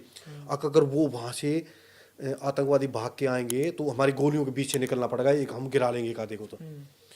और पूरा एकदम सब अलर्ट हो गया एकदम, मैंने ये तो फिर अलर्ट होना ही था कि भाई ऐसे ऐसे हमारा कमांडो भी फंस गया वहाँ, और दोनों आतंकवादियों के साथ बराबर मुठभेड़ चल रही है, और उस कमरे से वो बाहर से उधर ही चारों तरफ, और बाहर से एक पुलिस वाले ने टीयर गैस का गोला मार दिया खिड़की से उसमें जहाँ गोलियां चल रही थी। अब टीयर गैस का मारने के बाद आँख से पानी, नाक से पानी, ठीक है, मुझे भी, उनको भी, आतंकवादियों को भी। अब जो वो फंसे रहे थे उन्होंने काफ़ी वो भी कह रहे थे हमको माफ़ कर दो, हम अल्लाह ताला की कसम है हम नहीं करेंगे ये कर। देखो जान सबको प्यारी लगती है, कोई है, जब उसको दिख रहा ऊपर से भी गोलियां मार रहे हैं, सामने भी गोलियां मार रहे हैं, इधर से भी गोली आ रही था, बचने का उनके पास कोई जरिया नहीं बचा। मैंने एक ग्रेनेड अपने पास रख लिया, मुझे मेरे मन में ये भाव आ गया भाई गोली तो खत्म होनी है, और आतंकवादी अगर ये भाग के इधर आते हैं तो इस ग्रेनेड की पिन निकाल लूंगा, खुद भी जो है ना शहीद हो जाऊंगा और इनको भी लेकर मरूंगा साथ में। और मैंने साथ में से रख लिया बिल्कुल एकदम, बस कुछ भी ना हो तो निकाल ले। अब कोई करीब 1.5 घंटे बाद पीछे से दीवार का तोड़ के वहाँ से और मुझे पीछे निकाला हमारे बंदों ने, मेरी जगह पे दूसरे 2 बंदों ने पोजीशन ले लिया। फौज के अंदर, कमांडो के अंदर या कहीं भी ऑपरेशन में अकेला आदमी कहीं नहीं करता, जोड़ी में मूवमेंट करते हैं। एक आदमी का हथियार फंस सकता है, एक आदमी के साथ दिक्कत हो सकती, तो 2 दूर रहते हैं कम से कम। वहाँ पोजीशन ले लिया, आतंकवादियों को कोई ज़्यादा आभास नहीं हुआ कि बंदा बदरी हो गया या कुछ भी जो भी हो गया। मुझे, हमारे पास इंजेक्शन होते हैं, दवाई लगाई, मॉर्फिन का इंजेक्शन वगैरह, और पानी वानी की घूंट भरवाई, पानी पिया थोड़ा। जब से बड़े थे पानी भी, प्यास भी नहीं लग रही थी मुझे, नहीं किसी भी साथी को, पता नहीं क्या क्या खाने की चीज़ें थी, पर कोई खाने का मन ही नहीं कर रहा था। दूसरा ये भी सोचते हैं कोई पॉइजन भी हो सकता, पर हम अपने पास भी थोड़ा बहुत खाने का रखते हैं, ड्राई फ्रूट वगैरह ये। पर मतलब इतना वो था, कितना जल्दी आतंकवादियों को मारे, मतलब कोई टाइम टेबल का कोई वो था ही नहीं हमको ध्यान। निकाला, फिर मुझे मोटिवेट करने के लिए वहाँ हमारे आईजी ऑपरेशन जो ना अभय गुप्ता जी वहाँ पे आए, उन्होंने मुझे मोटिवेट करा, जैसे जिस बिरादरी का आदमी है, जिस रेजिमेंट का है, तो वो भी ग्रेनेडियर के थे वैसे तो, वो ग्रेनेडियर के बारे में बताने लगे, ग्रेनेडियर के वीर जो है ना बड़ा नाम है ग्रेनेडियर का, और ये है वो है, जाटों ने इतिहास रच दिया, जाटों ने जो है ना मुगलों को हराया, उसको हराया, ये करा, तो आप तो जो है ना ऐसे ऐसे ऐसे कौम से पैदा हुए तो हैं। आपका मतलब मोटिवेशन डाउन हो गया था उस वक्त? नहीं, वो मतलब अपनी तरफ से करते हैं सबको, कहीं कहीं, क्योंकि वो जिस तरीके से मुझे मोटिवेट कर रहा था, मुझे नहीं पता ना क्यों मोटिवेट कर रहा था, मेरे तो दिमाग में ये कर रहा था कि एम्बुलेंस आएगी, हॉस्पिटल जाना है, खूनम खून हो रखा ना, तो ऐसी स्थिति में मोटिवेट की तो जरूरत नहीं, वो तो वैसे मैं मोटिवेट कर रहा, चल रहा, मेरे ध्यान में ही नहीं बात। क्योंकि उन्होंने तो प्लान बना लिया था ना। अब सुरेंद्र सिंह को ही पता है इसमें आतंकवादी कहाँ पे है, क्या अंदर की पोजीशन क्या है, दूसरे को पता नहीं, क्योंकि ये 1.5 घंटे से जब एक बार में एक जगह पर कोई आदमी 1.5 घंटा रह जाता तो वो पूरी पिक्चर उसकी आंखों में उतर जाती है। तो फिर उन्होंने बताया कि ये जो अब जो ना आपको घुसना पड़ेगा अंदर, और दूसरे कमांडो को अगर अंदर घुसाएंगे तो हमको कैजुअलिटी उठानी पड़ेगी, और मैं नहीं चाहता, आप भी नहीं चाहते हो कि आपका कोई साथी जो ना का नुकसान हो, ठीक है। बाकी जो ना अब तक जो ना बेटा तू नहीं मरा तो इनसे तो मरेगा नहीं। अब मुझे भी विश्वास हो गया भाई, अब तक मतलब अब आत्मविश्वास होता है ना, जब उसने मुझे बातें 5-7-10 बातें बताई, अब भाई इनसे तो मैं मरूंगा नहीं, बाकी तो बात ठीक है, आप सही कह रहे। फिर हमने 5 आदमी की उन्होंने हीट तैयार करी, 4 और वहाँ प्लानिंग बनाई कि ठीक है, सबसे पहले एक स्टैंड ग्रेनेड कमांडो सुंदर सिंह फेंकेगा, फिर 2 ग्रेनेड ऊपर से फेंकेंगे, और फिर चौथा फिर ग्रेनेड कमांडो सुंदर सिंह फेंकेगा। जैसे वो फटेगा, उसके फटने के बाद आपने एंट्री करनी है। तो मैंने ग्रेनेड फेंका, ऊपर से फेंका। मैंने जो चौथा ग्रेनेड फेंका तो मेरे अंदर इतना उतावलापन था, इतना मैं कहूँगा भय था, साहस था, क्या था मुझे नहीं मालूम है, मुझे बिल्कुल मालूम नहीं है। मैं उसको 15-20 फुट के जो इलाका बीच में पड़ रहा था, उसको 1 कदम में मैंने कूदा, 2 कदम में कूदा। वो हमारे साथी बाद में कह रहे थे आप तो भाई चीता की तरह कूद गए वहाँ में जाके। तो वो ग्रेनेड फटने से पहले ही, और मैं पूरे जोश के साथ जाके जो बार था उसके ऊपर कूद के चढ़ गया।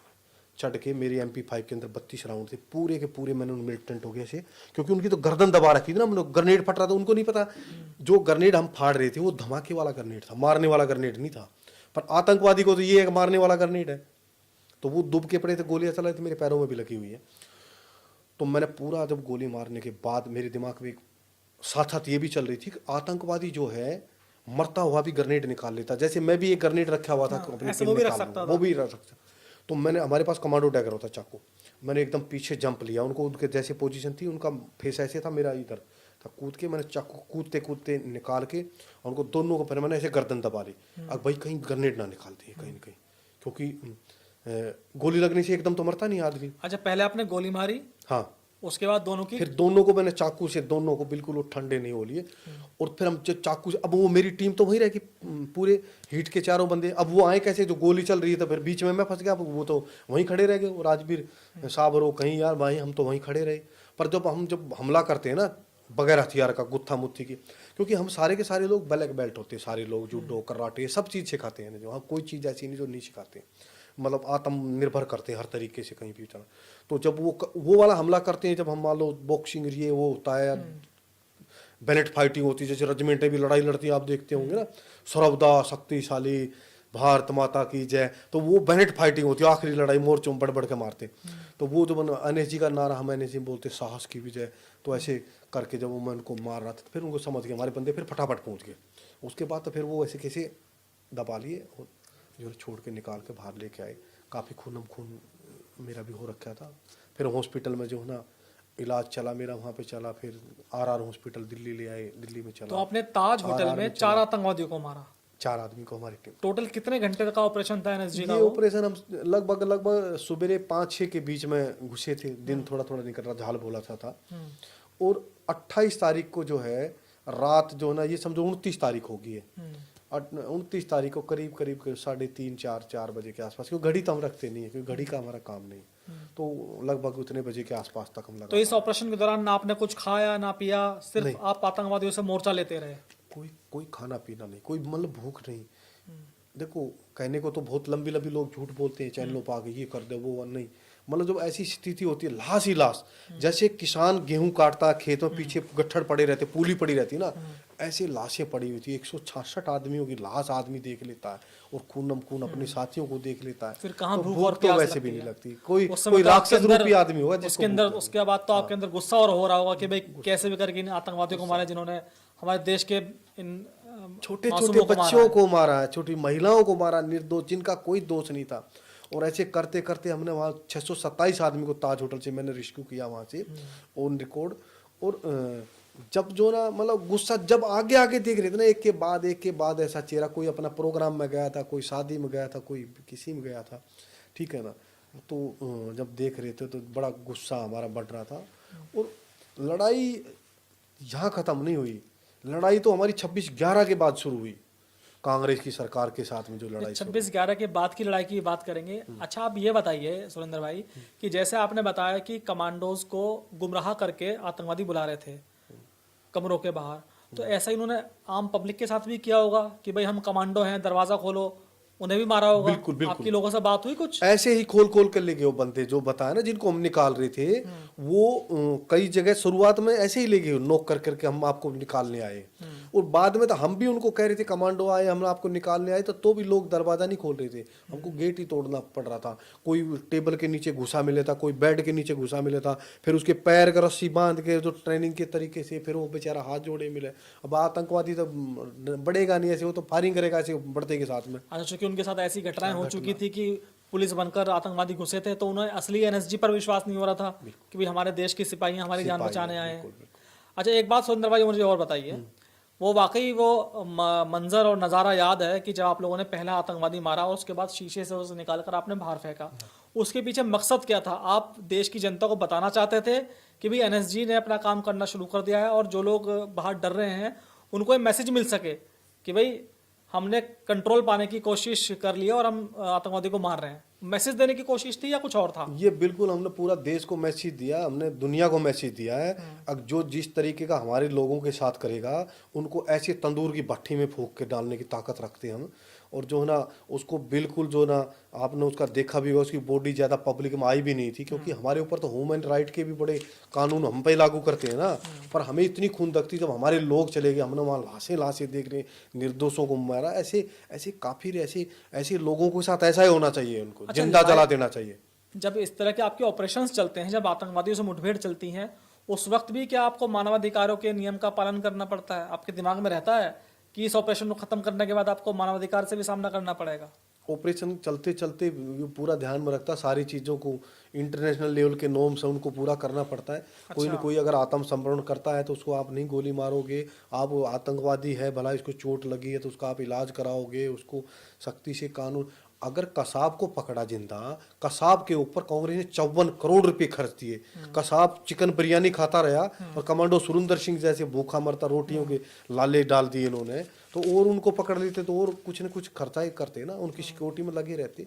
और दूसरा जो है ना, पकड़ने ने तो दो खुद कह रहे थे हमको आत्मसमर्पण कर दो, तो आत्मसमर्पण तो मैंने करवाना नहीं था उनको, क्योंकि जब इतना बड़ा कांड कर दिया, मुझे पता है तारीख पे तारीख, और फिर किसी न किसी जहाज को हाईजैक कर लेंगे, कहीं न कहीं से किसी न किसी को छुड़वा ले जाएंगे। अच्छा सुरेंद्र भाई, सच्चाई ये भी है कि जो एनएसजी के कमांडोज जिन्होंने सफल ऑपरेशन किया था, जब आप लोग बाहर निकले तो आपको कोई बहादुरी पुरस्कार नहीं मिला और जो आपकी यूनिट है उसको बहुत बुरा लगा।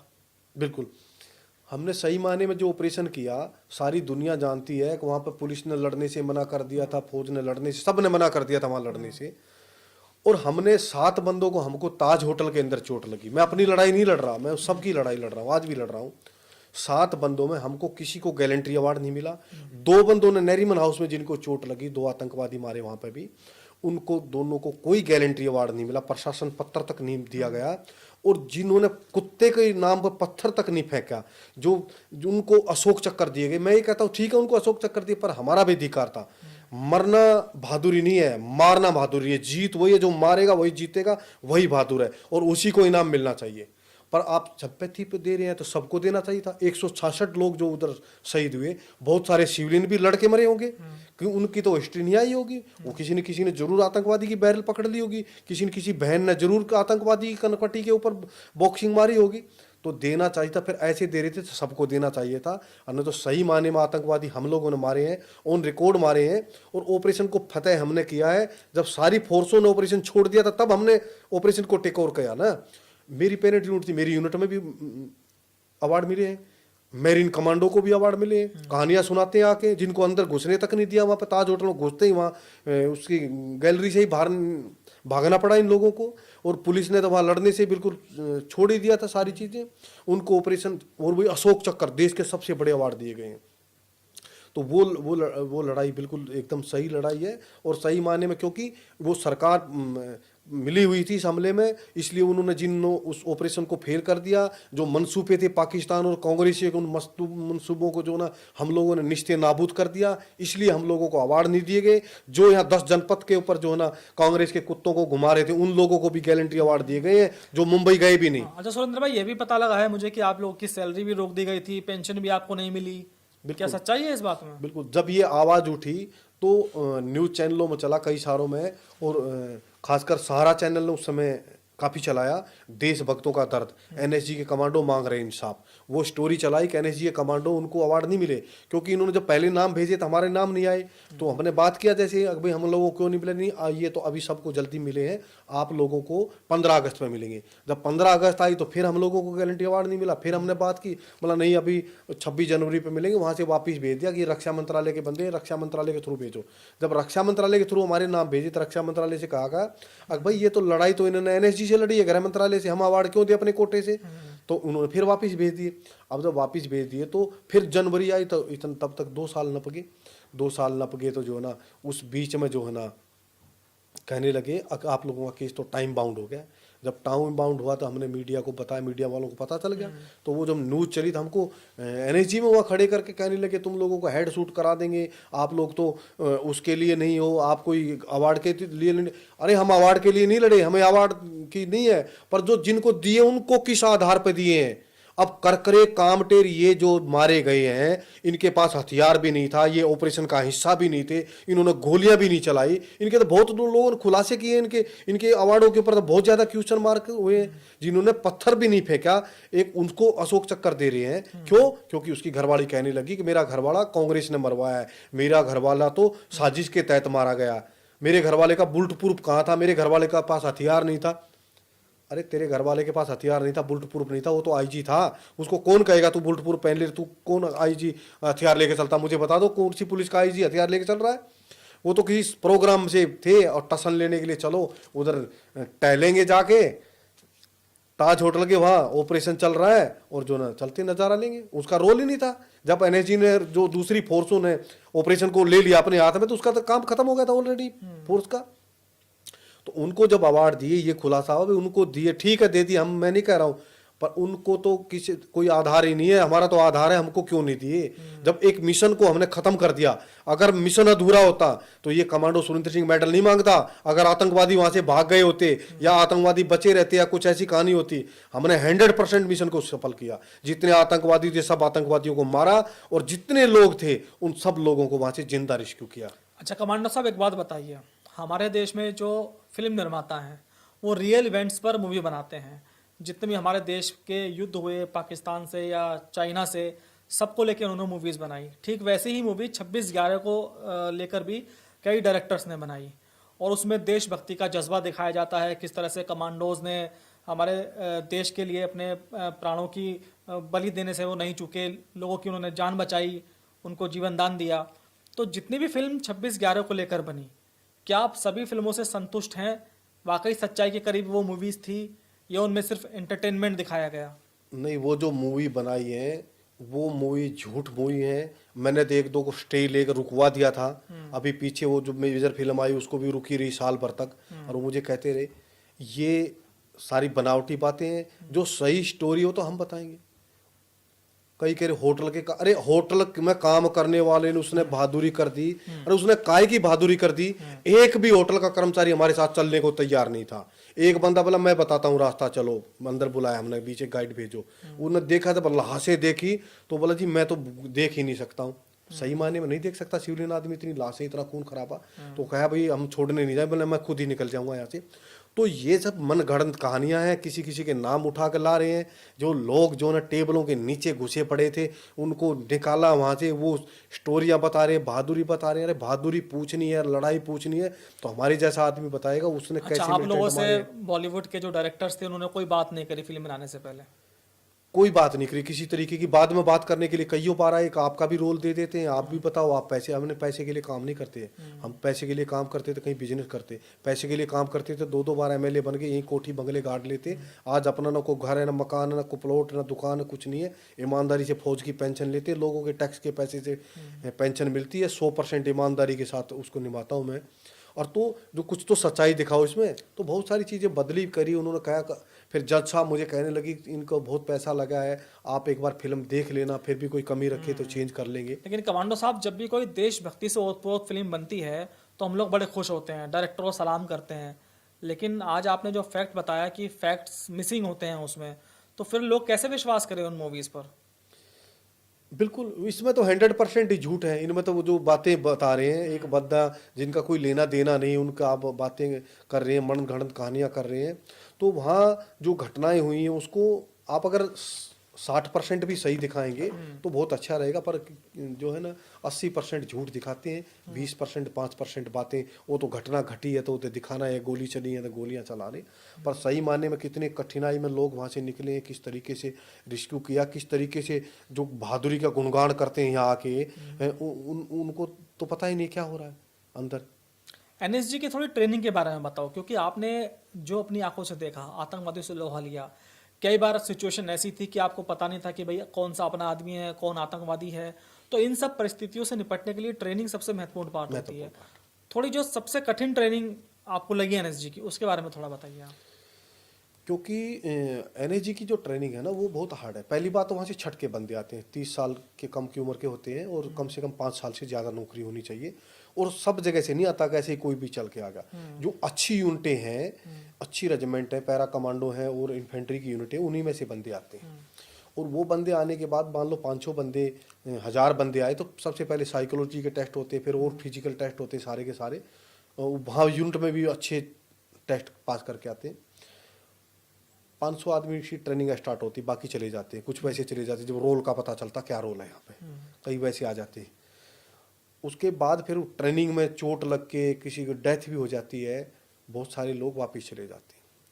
100-125 बंदे पार करते हैं ट्रेनिंग। 100-125 बंदों में से 25 से 30 बंदे जो है ना 51 special action group, 52 special action group में जाते हैं।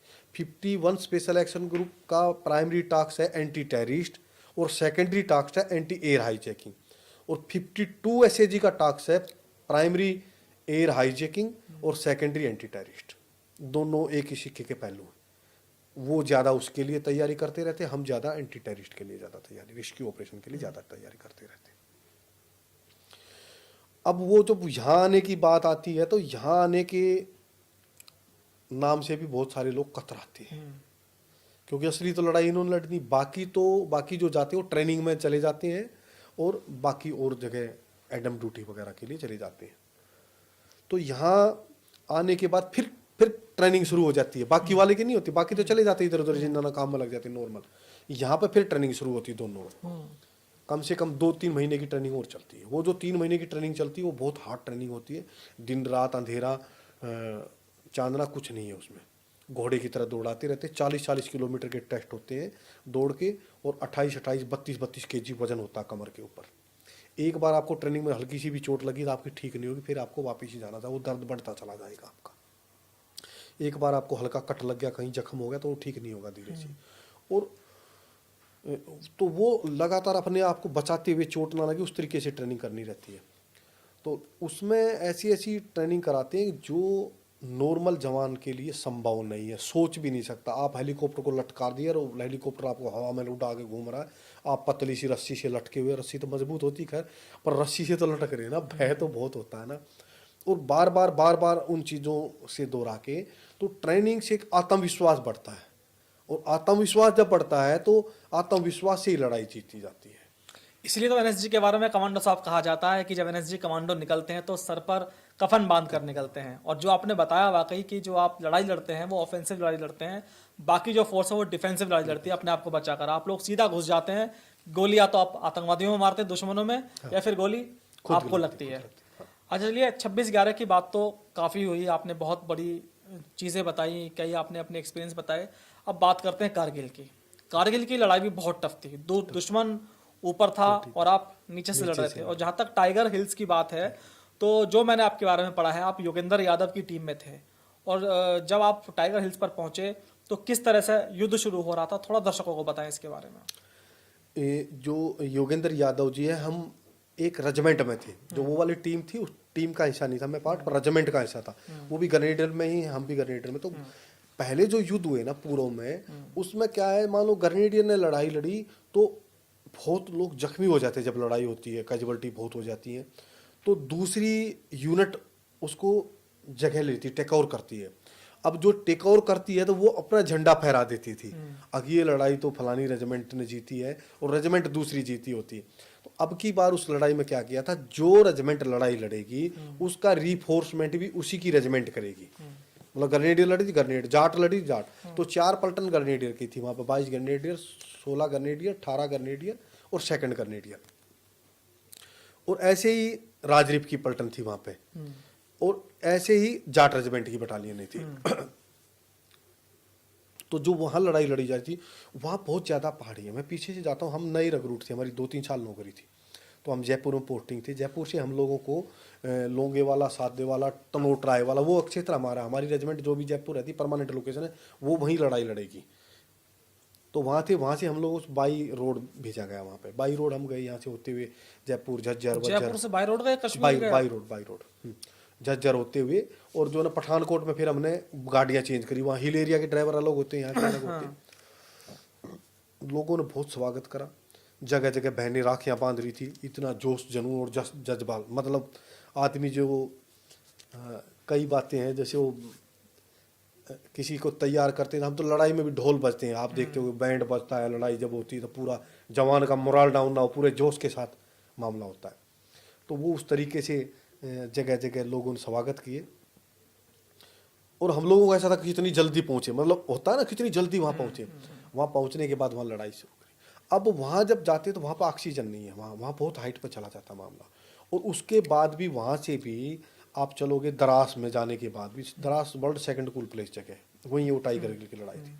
उस लड़ाई के अंदर जब ऊपर हम जो लोग चढ़ रहे हैं, तो ऊपर से अगर पत्थर भी कोई फेंक रहा है तो वो गोली से भी ज्यादा मार कर रहा। पहली बात, अब इतना बड़ा पत्थर फेंक दो नीचे तक आते हो तो 100 तो उसके टुकड़े हो जाएंगे, 1000 टुकड़े और नीचे लेके आ जाएगा वो। और वो ऐसे पड़ पड़ पड़ पड़ पड़ आके पड़ते हैं। एक बार थोड़ा सा पत्थर गुड़ा दो पहाड़ी के ऊपर से, तो घनी सारी पहाड़ी गुड़ के आ जाती है नीचे। ऑक्सीजन, सांस जमा जमा के धीरे धीरे चढ़ना, सर्दी, वो इक्विपमेंट नहीं था, ठीक है। जूतों के तलवे तक फट गए, पट्टी बांध बांध के जूतों के तलवों के जो ना हम चढ़ाई करे, पैंट फट गई घुटनों से, पीछे से, ठीक है। बैठ बैठ के पत्थर पर बैठोगे तो बार बार रगड़ा लगेगा, कहीं से लगोगे तो पत्थर से कट जाएगा। ऐसा ही वो कपड़ा जैसा सरकारी होता है, आप लोगों को सबको पता है। उस समय तो कांग्रेस की सरकार थी, हर चीज़ में से जो ना कफन में भी जो ना गड़बड़ करती थी। तो उस तरीके से जो ना चढ़ाई चढ़ी लड़ी, वो जो लड़ाई लड़ी गई टाइगर हिल की, जो योगेंद्र यादव ने लड़ी, वो बहुत टफ लड़ाई थी। और इन सब लोगों ने, हमारे सारे लोग वहाँ पे कैजुअलिटी हमको बहुत बड़ी उठानी पड़ी।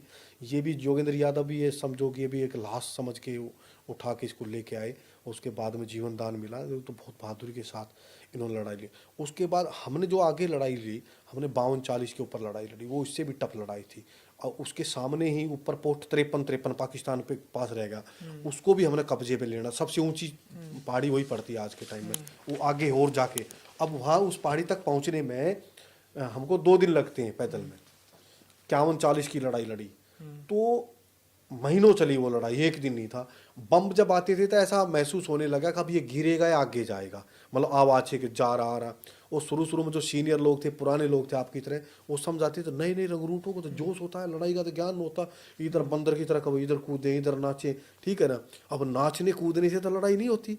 लड़ाई तो तरीके से भाई फौज में पोजीशन लेके और तरीके से धीरे धीरे होगी। ये तो नहीं एकदम सबको हम ही जाके मार लेंगे। पर शुरू में नए नए बच्चों को तो ऐसे ही होता है। और हमारा बैच भी बड़ा था, हम काफ़ी नए आए हुए थे उस टाइम, जितने भी लोग थे। मैं 1-2-3 साल नौकरी वाले, उस समय भर्तियाँ भी बहुत खुली थी। और तो फिर जाते जाते चलते चलते ऐसी रसद मिल रही थी पीछे से, सामान भी ऐसा ही आ रहा था, कोई व्यवस्था। पर धीरे धीरे धीरे धीरे मामला मुकाम तक पहुंचता गया। उस समय देश के प्रधानमंत्री जो है ना, हमारे अटल बिहारी वाजपेयी जी थे, उन्होंने जो निर्णय लिया, बहुत अच्छा निर्णय लिया।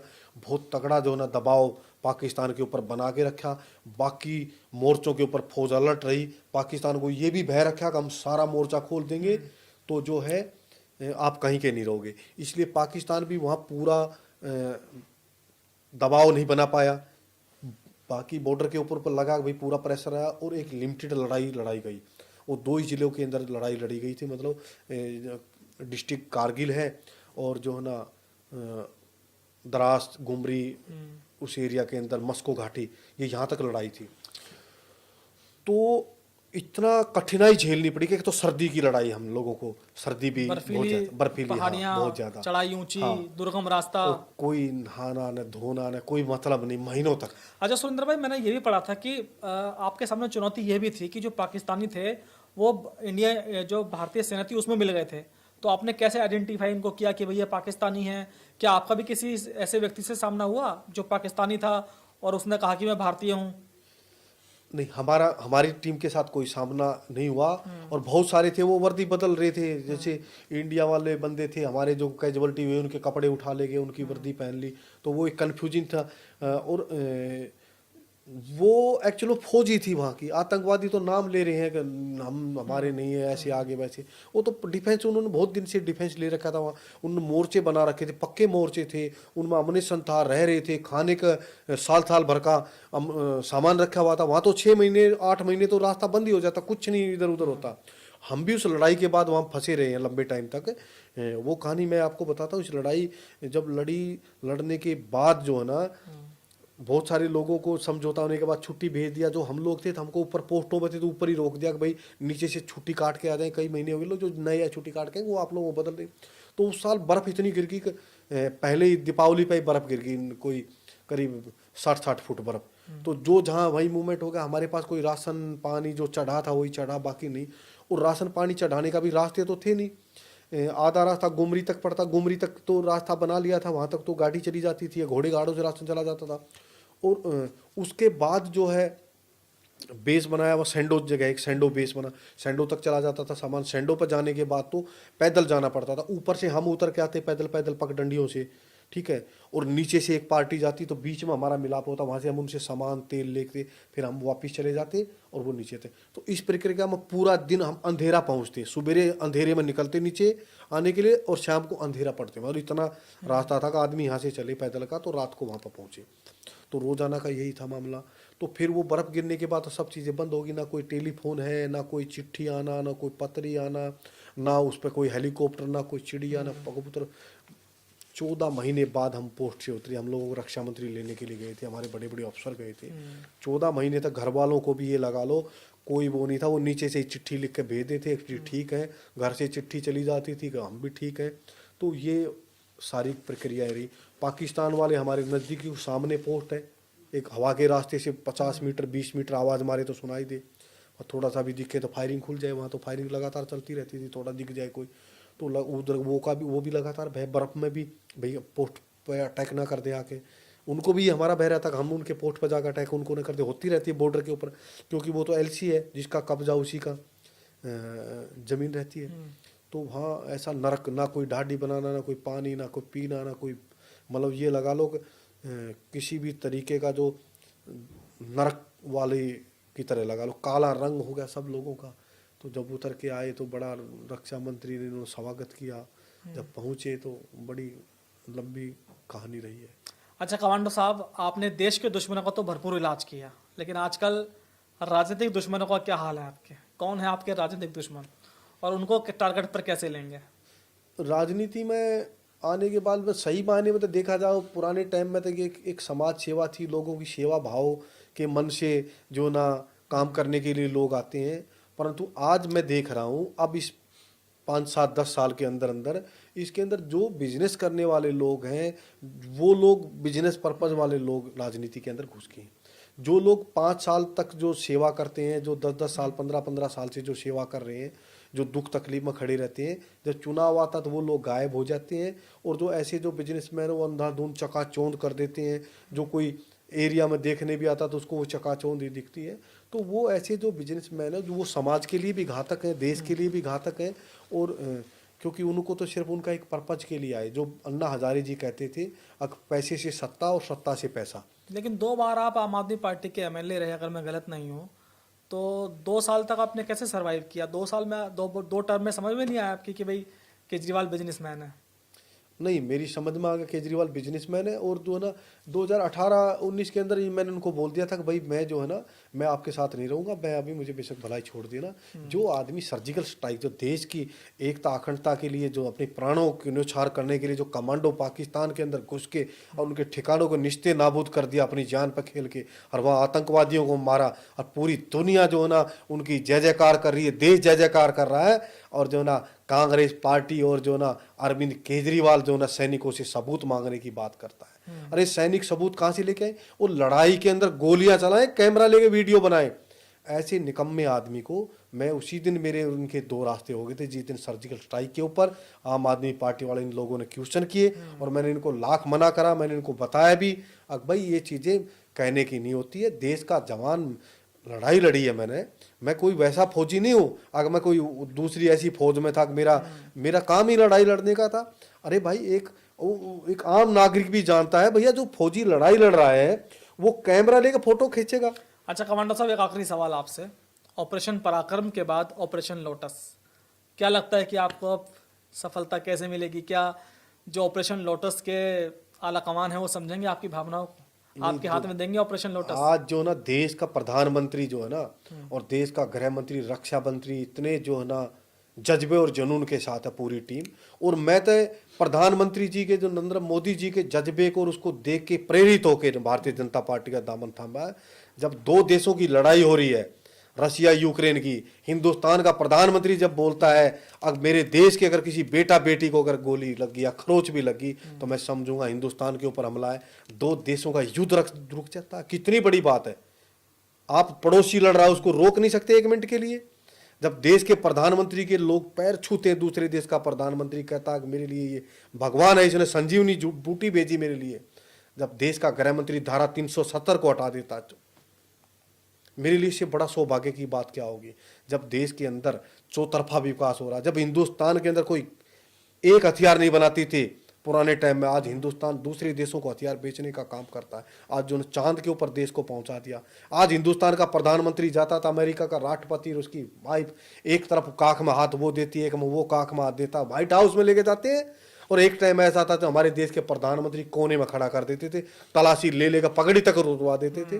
तो ऐसे देश के प्रधानमंत्री, ऐसे बहादुर जो देशभक्ति से ओतप्रोत है पूरी टीम, वो ऐसे देशभक्त कमांडो सुरेंद्र सिंह का काम उनकी समझ में अच्छे से आ रखा है। उनको पता है अब 26/11 में लड़ने वाला कमांडो जो यहाँ कांग्रेस की जो ना, जब कांग्रेस के खिलाफ मोर्चा खोला गया तब उसमें भी मैं आम आदमी पार्टी की तरफ से भी जो ना नंबर 1 का सिपाही रहा हूँ। जिस तरीके से मैंने अपनी बात को रखा और जो ना हर बात मेरी सच्चाई निकली। जब मैंने प्रेस कॉन्फ्रेंस किया, जब मैंने बताया कि मैं 2 दिन का मेरा बेटा था, मैं जब लड़ने गया ताज होटल के ऊपर, और आज जो ना कसाब के ऊपर 54 करोड़ रुपए खर्चे हैं कांग्रेस ने, जिसने 166 लोगों को मारा, और मैंने 627 आदमी को जिंदा बता, 2 आतंकवादियों को मारा। आज मुझे 19 महीने हो गए, मैं दर दर की ठोकरें खा रहा हूँ। मेरे बच्चे रोटी रोटी के लिए मोहताज हो रखे हैं और कांग्रेस मुझे ना तो 1 रुपया पेंशन दे रही है, ना मेरा इलाज करा रही है, ना मुझे कहीं से दवाई मिल रही है।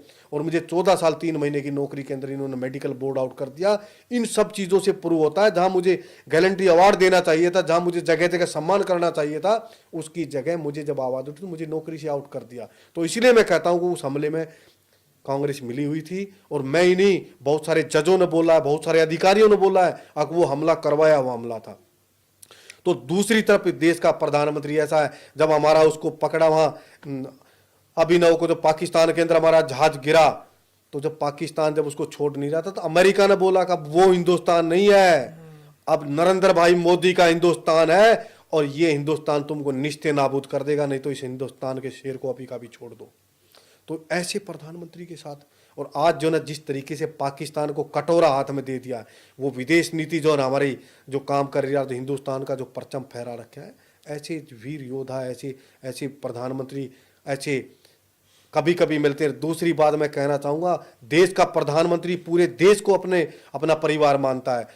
देश का मुख्यमंत्री यूपी का जो है ना अपने पूरा देश को अपना मानता है। हमारे माननीय मंत्री खट्टर साहब जो ना देश को मान, इनके अपने तो बच्चे नहीं है। कितने लोग हैं ये जो ऐसे करे, जो हमारे बच्चों की लड़ाई लड़ रहे हैं। और दूसरी तरफ सोनिया गांधी, राहुल गांधी की लड़ाई लड़ रहा है, अरविंद केजरीवाल अपने बच्चों की लड़ाई लड़ रहा है, ओम प्रकाश चौटाला अपने बच्चों की लड़ रहा है, बादल अपनों की लड़ रहा है, मुलायम सिंह अपने की लड़ता लड़ता चला गया, लालू प्रसाद अपने बच्चों की लड़ाई लड़ रहा है। और मैं देश की जनता से कहना चाहता हूं, अगर ये योद्धा हमारे बच्चों की लड़ाई लड़ रहे हैं, इनके साथ खड़े हो जाओ और जो है ना भारतीय जनता पार्टी के साथ खड़े हो जाओ। अगर अपने बच्चों की लड़ाई लड़नी है और इनके बच्चों की लड़ाई लड़नी है, इनकी दो तो पता नहीं कोई पप्पू चप्पू इनकी चक्कर में पड़ना है, तो फिर जनता पड़ी रहेगी। चलिए कमांडर साहब, बहुत बहुत धन्यवाद अनकट विद अनुराग में समय देने के लिए। और आपने देश की जनता के सामने वो तथ्य रखे जो शायद उनको फिल्मों के माध्यम से नहीं पता थे।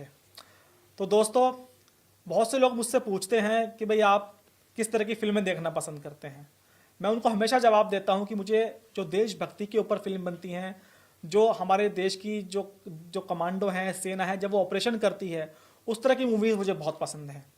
लेकिन उन मूवीज़ से ज़्यादा मुझे आज एनएसजी के पूर्व कमांडो सुरेंद्र सिंह से बात करके बहुत मजा आया, और जो उनके एक्सपीरियंस थे और जो उन्होंने बताया कि जो ऑपरेशन पराक्रम में इन्होंने कैसे कैसे आतंकवादियों के दांत खट्टे किए, कैसे कैसे ये मौत के मुंह में जाने से बचे, तो उससे मैं पूरी तरह से रोमांच से भर गया। और कई साल हो गए हैं 26/11 के हमले को। उस हमले में 160 से ज़्यादा लोग मारे गए थे। इसके अलावा सेना के जो पुलिस के लोग मारे गए थे, 2 कमांडो भी, जैसा सुरेंद्र भाई ने बताया, 2 कमांडो भी मारे गए थे। लेकिन आज इतने साल बीतने के बावजूद जो जख्म है 26/11 के, वो अभी तक भरे नहीं हैं। और उन लोगों के मन में आज भी वो टीस है जिनके परिजन बेमौत इस हमले में मारे गए थे। लेकिन वो परिवार भी ऋणी हैं सुरेंद्र भाई जैसे कमांडोज के, जिनके जीवन में ये देवदूत बनकर आए। तो दोस्तों, आज के अनकट विद अनुराग में इतना ही। फिर आपसे मुलाकात होगी किसी नई शख्सियत के साथ। खाने का और बताते हैं एक छोटी सी लाइन। तो कई लोग डाउट करते हैं आप लोग क्या खाते हैं, क्या पहनते हैं, कैसे रहते हैं। तो मैं देश के सब युवाओं को बताना चाहता हूँ, हर देश का नागरिक, हर युवा देशभक्त है, हर आदमी फिट एंड फोर है। और कई लोग आते हैं और टीवी पर लोगों को बरगलाते हैं, हम शीशा खा जाते हैं, हम लोहा खा जाते हैं, हम नाग को खा लेते हैं, हम गवेरा खा लेते हैं। ऐसा कुछ नहीं, कुछ नहीं खाते। हमको बहुत पौष्टिक आहार दिया जाता है, शुद्ध शाकाहारी आहार दिया जाता है। मीट मट्ठी खाने वाले को कोई परहेज नहीं है, मिलता है। अच्छा राशन खाते हैं। लोगों को भ्रम में कई जगह मुझे पकड़ पकड़ के पूछते कि आप शीशा खा लेते हो। अरे मैं कहा भाई शीशा खा लेते, कोई मैं मशीन तो हूँ नहीं। बोले एक कमांडो कह रहा था कि हम तो शीशा खा लेते हैं। और वो ऐसे जो कहते वो ढंग की रोटी नहीं खाते होंगे, अगर ढंग की रोटी खा लेंगे तो वो नहीं रुकेंगी। तो हम भी ऐसा ही खाना खाते, पर ये सब ट्रेनिंग से और साहस से, आप लोगों के आत्मविश्वास से, आप लोगों के प्यार की वजह से देश के लोगों के लिए हम लड़ाई लड़ते हैं। हम जज्बे के साथ लड़ाई लड़ते हैं और ट्रेनिंग और विश्वास से लड़ाई लड़ी जाती है। ना कोई शीशा खाते हैं, ना कोई नाक खाते हैं, ना कोई सांप खाते हैं। ऐसा कुछ नहीं खाते हैं, शुद्ध शाकाहारी भोजन खाते हैं और सनातन धर्म को मानने वाले लोग हैं और सनातन धर्म की रक्षा के लिए हमेशा तत्पर खड़े रहते हैं। धन्यवाद सुंदर भाई। Thank you. जय हिंद। जय हिंद।